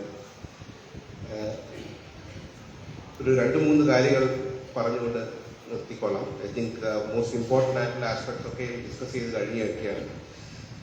2-3 ഇതിൽ ഇപ്പോൾ ഈ പറഞ്ഞ വിഷയങ്ങളിൽ നിന്നും മുന്നോട്ട് പോകാനായിട്ട് സാധ്യതകൾ വളരെ കുറവാണ്. പക്ഷേ ചില എക്സ്പീരിയൻസസ്, മറ്റ് സംസ്ഥാനങ്ങളിലുള്ള ചില എക്സ്പീരിയൻസസ്, അത് നമുക്ക് എത്ര കണ്ട് പഠിക്കാൻ പറ്റും, ചില വിഷയങ്ങളെ പറ്റി നമുക്ക് കുറെ കൂടെ ചിന്തിക്കാൻ കഴിയുമോ എന്നുള്ളത് മാത്രം ഒന്ന് ഉയർത്തിക്കൊണ്ട് ഞാൻ വിരമിക്കുക.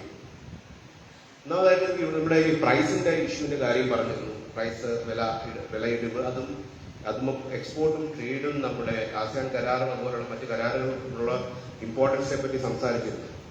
അത് വളരെ പ്രധാനപ്പെട്ട ഒരു കാര്യം തന്നെയാണ്. പക്ഷെ അതോടൊപ്പം തന്നെ ചിന്തിക്കേണ്ട ഒരു കാര്യമാണ്, ഇന്ന് നമ്മളിൽ ചെയ്യുന്ന ഈ തോട്ടം വിളകളിൽ ഒട്ടുമിക്കതും എക്സ്പോർട്ട് ഓറിയന്റഡ് കമ്മോഡിറ്റീസ് അല്ല. ഇതെല്ലാം കൂടുതൽ ഡൊമസ്റ്റിക് മാർക്കറ്റിൽ വിറ്റ് ചിലവാക്കി പോകുന്ന കമ്മോഡിറ്റീസാണ്. റബ്ബർ നോക്കിയാലും തേയിലയായാലും കോഫി ഒഴിച്ച് ബാക്കി മിക്കവാറും എല്ലാം പ്ലാന്റേഷൻ കമ്മോഡിറ്റീസ് എന്ന് പറയുന്നത് ഡൊമസ്റ്റിക് മാർക്കറ്റിൽ വിറ്റുപോകുന്ന കമ്മോഡിറ്റീസാണ്. ഈ കമ്മോഡിറ്റീസിന്റെ പ്രൈസ് തീരുമാനിക്കുന്നതിനകത്ത് പുറത്തുള്ള കരാറുകൾക്ക്, മറ്റ് ട്രേഡ് പോലെയുള്ള ട്രേഡ് കരാറുകൾക്ക് അത് പ്രധാനപ്പെട്ട റോളുണ്ട്, അത് സംശയമില്ല. പക്ഷെ അതിനുപരിയായി ഇത് വാങ്ങുന്ന ആരാണെന്നുള്ളതാണ് പ്രധാനമായിട്ടുള്ളത്. ആരാണ് ഡൊമസ്റ്റിക് ബയേഴ്സ്, ആരാണ് ഇത് വാങ്ങിക്കുന്നത്, ഇവരാണ് ഇതിന്റെ വില തീരുമാനിക്കുന്നത്. റബ്ബറിന്റെ വില തീരുമാനിക്കുന്നത് റബ്ബർ എക്സ്പോർട്ട് ചെയ്യുന്നവരോ ഇമ്പോർട്ട് ചെയ്യുന്നവരോ അല്ല. റബ്ബർ വാങ്ങുന്ന ഇന്റേണലി വാങ്ങുന്നവരാണ്, തേയില വാങ്ങുന്നവരാണ്, ലോക്കലായിട്ട് തേയില വാങ്ങുന്നവരാണ് ഇത് വില തീരുമാനിക്കുന്നത്.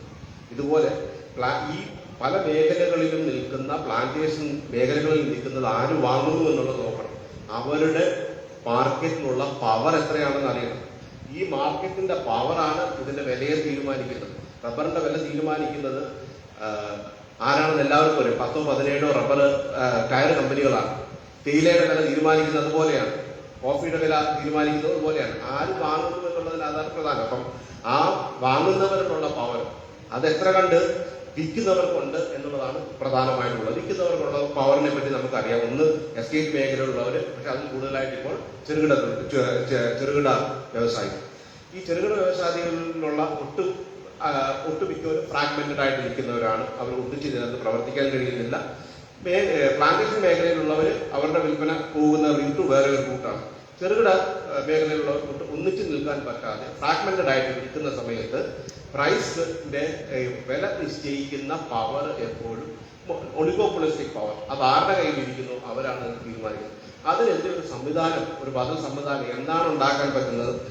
പലതും നമ്മൾ ട്രൈ ചെയ്തിട്ടുണ്ട്. കോഓപ്പറേറ്റീവ്സ് ട്രൈ ചെയ്തിട്ടുണ്ട്, അതേപോലെ പ്രൊഡ്യൂസർ സൊസൈറ്റികൾ ട്രൈ ചെയ്തിട്ടുണ്ട്. ഇതൊക്കെയും പക്ഷേ ഒരു പരിധി വരെ സക്സസ്ഫുൾ ആയിരുന്നു. പക്ഷെ ഇതിന്റെ ഒരു മുന്നോട്ടുള്ള വളർച്ച ഏതാണ്ട് തകർന്ന് നിൽക്കുന്ന സ്ഥിതിയിലേക്ക് വന്നു. റബ്ബർ പ്രൊഡ്യൂസർ സൊസൈറ്റികളാണെങ്കിൽ ഒരു ഭാഗത്ത് കുറെയൊക്കെ സ്റ്റാഗ്നന്റ് ആയിട്ട് നിൽക്കുന്ന സമയമാണ്.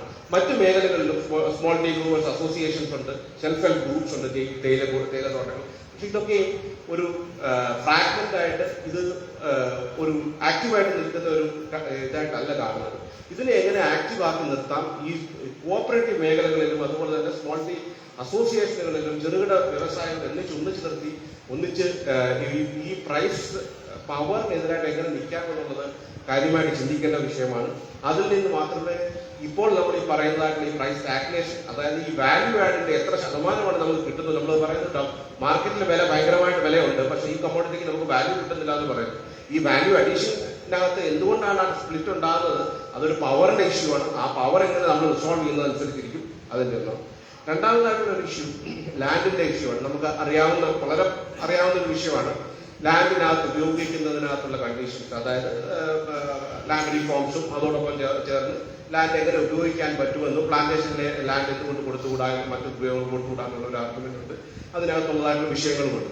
പക്ഷെ ഇതിനകത്ത് ഇതുപോലെ MLA പറഞ്ഞിരുന്നു, അച്യുതാനന്ദൻ മിനിസ്റ്റർ ആയിരിക്കുന്ന സമയത്ത് ലാൻഡ് റീക്ലെയിം ചെയ്ത ലാൻഡ് ഇത് ചെയ്തിട്ടുണ്ടായിരുന്നു എന്ന് പറയുന്നത്. കഴിഞ്ഞ ഈ വർഷം ഫെബ്രുവരി 2025 അസാമിൽ ഇപ്പൊ കറന്റ് ഈ ലാൻഡ് റീഡിസ്ട്രിബ്യൂട്ട് ചെയ്തുകൊണ്ടിരിക്കുന്നത് ഇപ്പൊ നടന്നുകൊണ്ടിരിക്കുന്ന സംഭവമാണ്.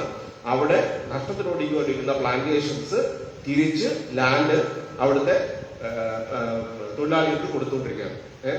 അത് അവരുടെ ക്ലെയിമാണ്. നമുക്കറിയാം 4 ലക്ഷം പട്ടയമാണ് ഗവൺമെന്റ് ഇവർക്ക് കൊടുത്തിരിക്കുന്നത്, ഈ ആസാം തൊഴിലാളികൾക്കായിട്ട് കൊടുത്തിരിക്കുന്നത്.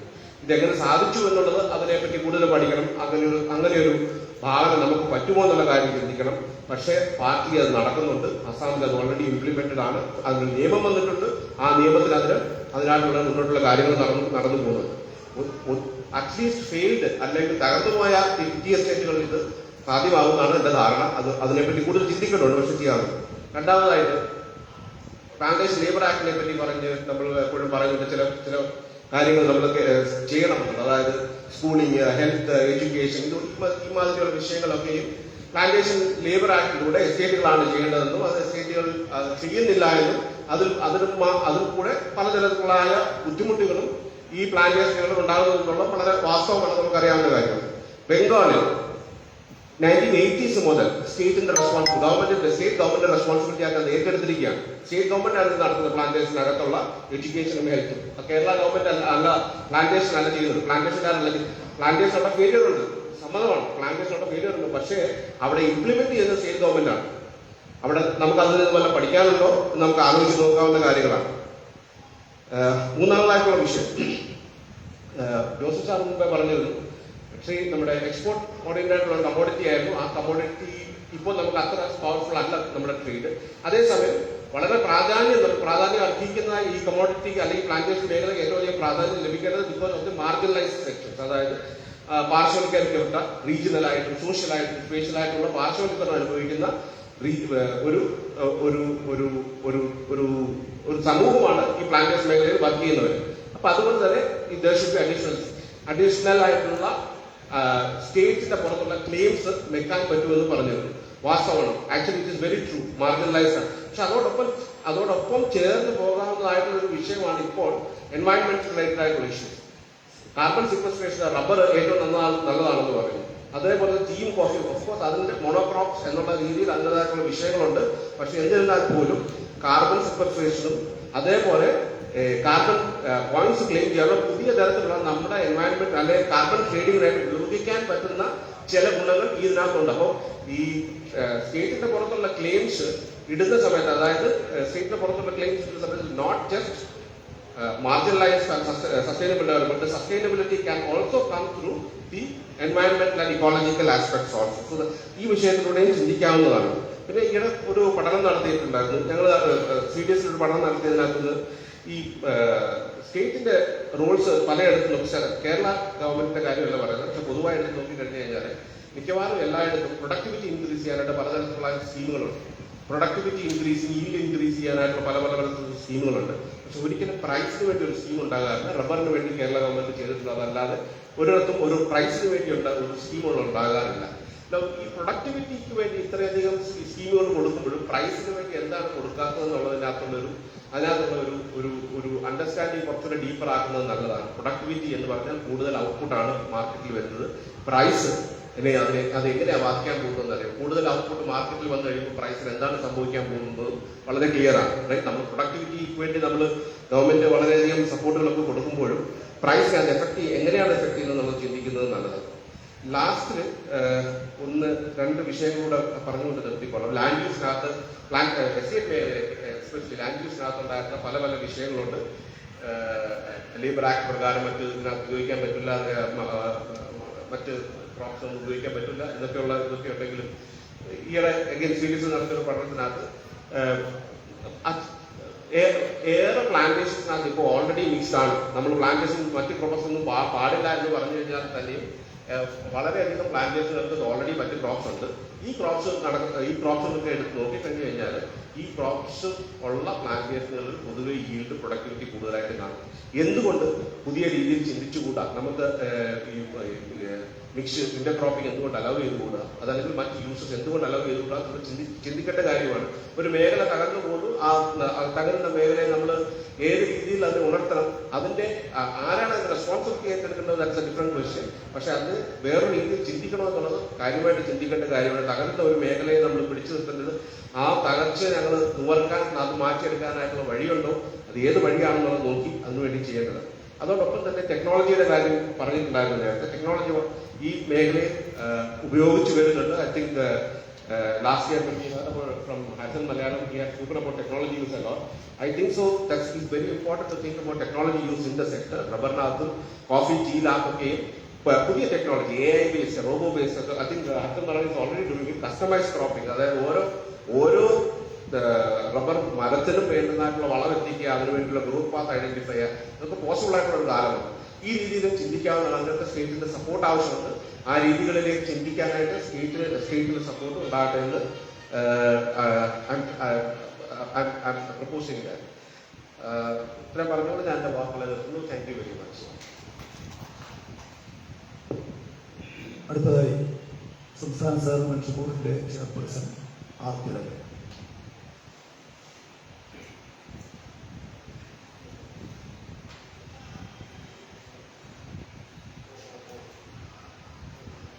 KG പഠന ഗവേഷണ കേന്ദ്രത്തിന്റെ നേതൃത്വത്തിൽ സംഘടിപ്പിക്കുന്ന അന്താരാഷ്ട്ര പഠന കോൺഗ്രസിലെ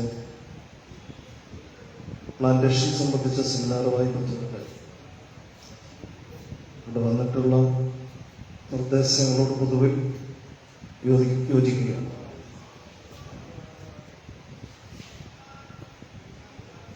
പ്ലാന്റേഷൻ സംബന്ധിച്ച കാര്യം ഈ സെമിനാറിൽ അവതരിപ്പിച്ചപ്പോൾ ഉദ്ഘാടകൻ പറഞ്ഞ ഒരു വിയോജിപ്പ് ഞാൻ കൂടി രേഖപ്പെടുത്തുകയാണ്. അതോടൊപ്പം ഒരു നിർദ്ദേശം, ഈ പ്ലാന്റേഷൻ സംബന്ധിച്ച സെമിനാർ കുറച്ചുകൂടി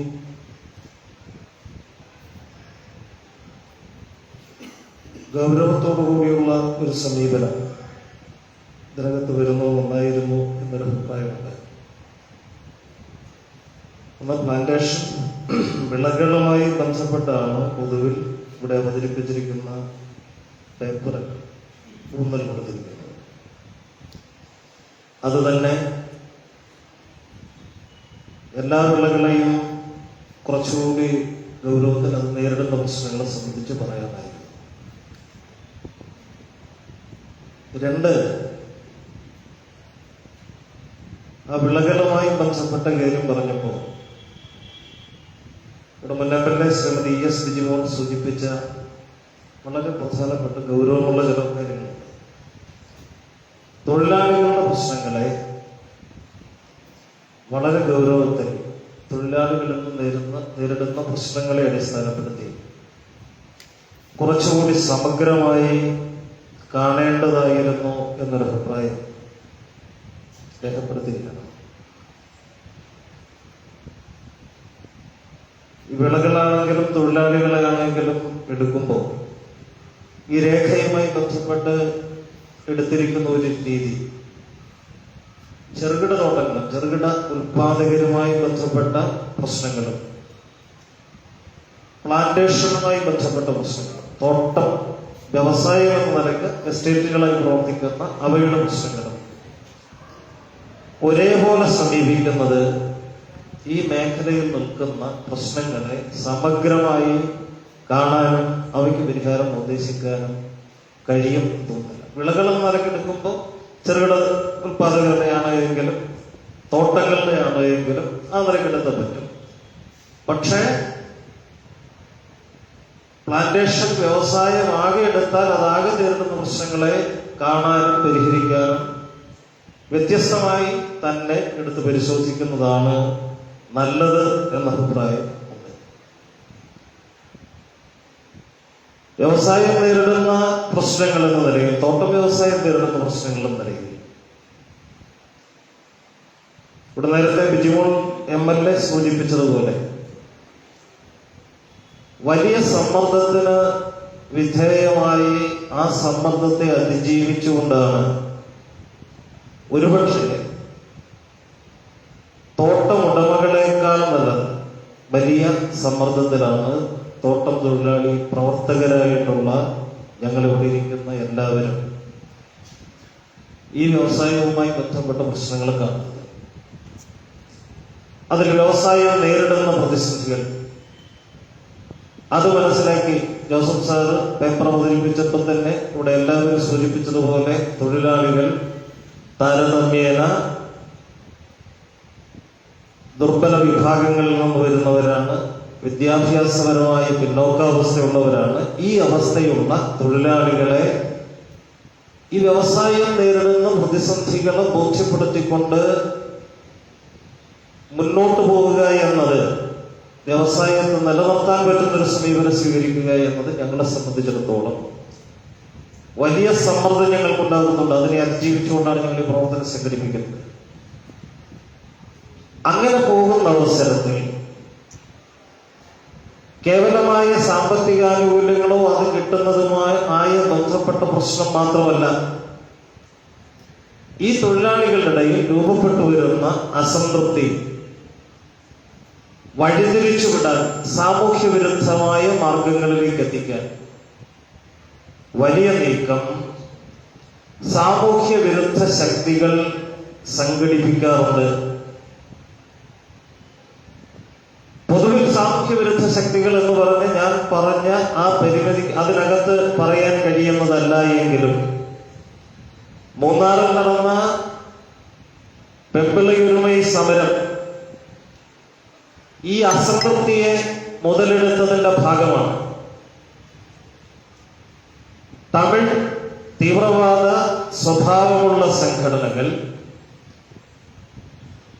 ആ മേഖലകളിൽ നിന്നുകൊണ്ട് നടത്തിയ ഇടപെടലുകളുടെ കൂടി ഭാഗമാണ് ഈ പ്രശ്നം വരുന്നത്.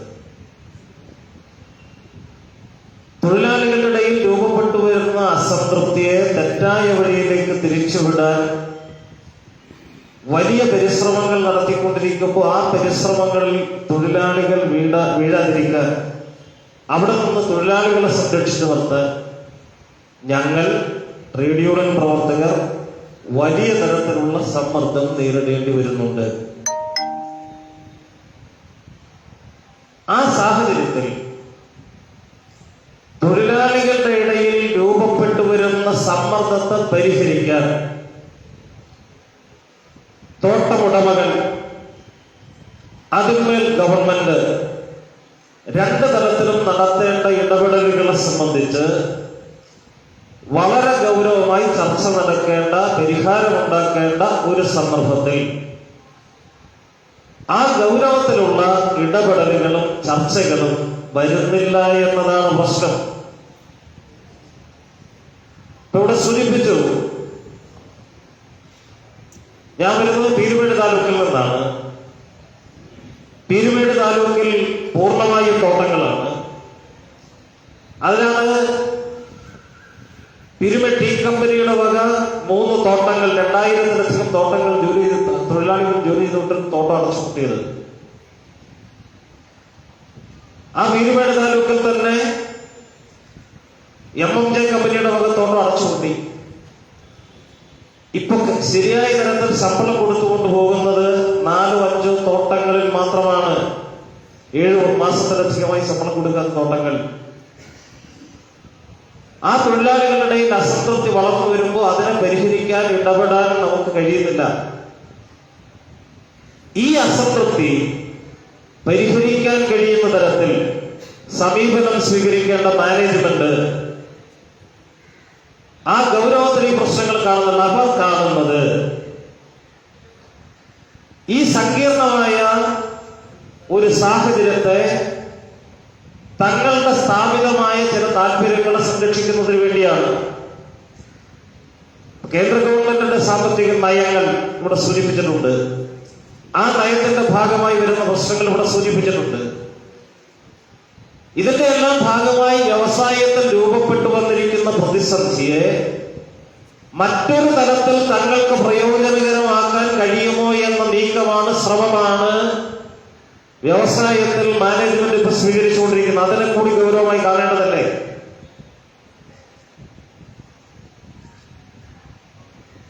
+50,000-ലധികം തൊഴിലാളികൾ ജോലി ചെയ്തുകൊണ്ടിരുന്ന പീരുമേട് താലൂക്കിലെ ഏതാനും തോട്ടങ്ങളിൽ ഇപ്പോൾ തൊഴിലാളികളുടെ എണ്ണം 10,000-ൽ താഴെയാണ്. പെർമനന്റും ടെമ്പററിയും കാഷ്വലും ഒക്കെ. അതാണ് ഇവിടെ സംസ്ഥാനത്ത് 4 ലക്ഷത്തോളം തൊഴിലാളികൾ ഉണ്ടായിരുന്നവരുടെ എണ്ണം വളരെയധികം കുറഞ്ഞു. വ്യവസായത്തിൽ തൊഴിലാളികളില്ല. വ്യവസായത്തിൽ സ്ഥിരം തൊഴിലാളികളെ നിലനിർത്തുക, ആ തൊഴിലാളികളുടെ സംരക്ഷണം ഏറ്റെടുക്കുക എന്ന ഉത്തരവാദിത്വത്തിൽ നിന്ന്, ബാധ്യതയിൽ നിന്ന് രക്ഷപ്പെടാൻ തൊഴിലുടമകൾ ഈ അവസരത്തെ ഉപയോഗിക്കുന്നുണ്ട്. ആ പ്രശ്നത്തിനെ ഗൗരവമായി കാണാനും പരിഹാരം കാണാനും കഴിയണ്ടേ? തൊഴിലാളികളുടെ എണ്ണത്തിൽ കുറവ് വരുത്തുക എന്ന് മാത്രമല്ല, സ്ഥിരം തൊഴിലാളികൾ, ആനുകൂല്യങ്ങൾ ലഭ്യമാകുന്ന തൊഴിലാളികളെ ഒഴിവാക്കുക എന്നത് മാത്രമല്ല അവർ ലക്ഷ്യം വയ്ക്കുന്നത്. ഈ പ്രതിസന്ധികളുടെ പശ്ചാത്തലത്തിൽ തൊഴിലുടമകൾ തൊഴിലാളികൾക്ക് കൊടുത്തുകൊണ്ടിരുന്ന എല്ലാ ക്ഷേമ പ്രവർത്തനങ്ങളും, നൽകിക്കൊണ്ടിരുന്ന നിയമപരമായി നൽകേണ്ട എല്ലാ ക്ഷേമ പ്രവർത്തനങ്ങളും നിർത്തി. ഡിസ്പെൻസറികളില്ല, താമസ സൗകര്യം കൊടുക്കുന്നില്ല, തൊഴിലാളികൾ താമസിക്കുന്ന ലയങ്ങൾ മെച്ചപ്പെടുത്തുന്നില്ല. കഴിഞ്ഞ 1.5 വർഷത്തിനിടയിൽ ലയങ്ങൾ ഇടിഞ്ഞു വീണ് പരിക്കു പറ്റിയ തൊഴിലാളികളുടെ എണ്ണം വളരെ കൂടുതലാണ്, പ്രത്യേകിച്ച് കാലവർഷക്കാലത്ത്. വെൽഫെയർ ആക്ടിവിറ്റീസിൽ നിന്ന് പൂർണ്ണമായി പിന്മാറാനുള്ള അവസരമായി തൊഴിലുടമകൾ ഈ പ്രതിസന്ധിയുടെ സാഹചര്യത്തെ ഉപയോഗിക്കുന്നുണ്ട്. തൊഴിലാളികളുടെ താല്പര്യങ്ങൾ കൂടി, തൊഴിലാളികളുടെ പ്രശ്നങ്ങൾക്ക് കൂടി പരിഹാരം ഉണ്ടാക്കാതെ ഈ വ്യവസായവുമായി ബന്ധപ്പെട്ട പ്രശ്നങ്ങൾ പരിഹരിക്കുന്നതുകൊണ്ട് എന്തു പ്രയോജനം?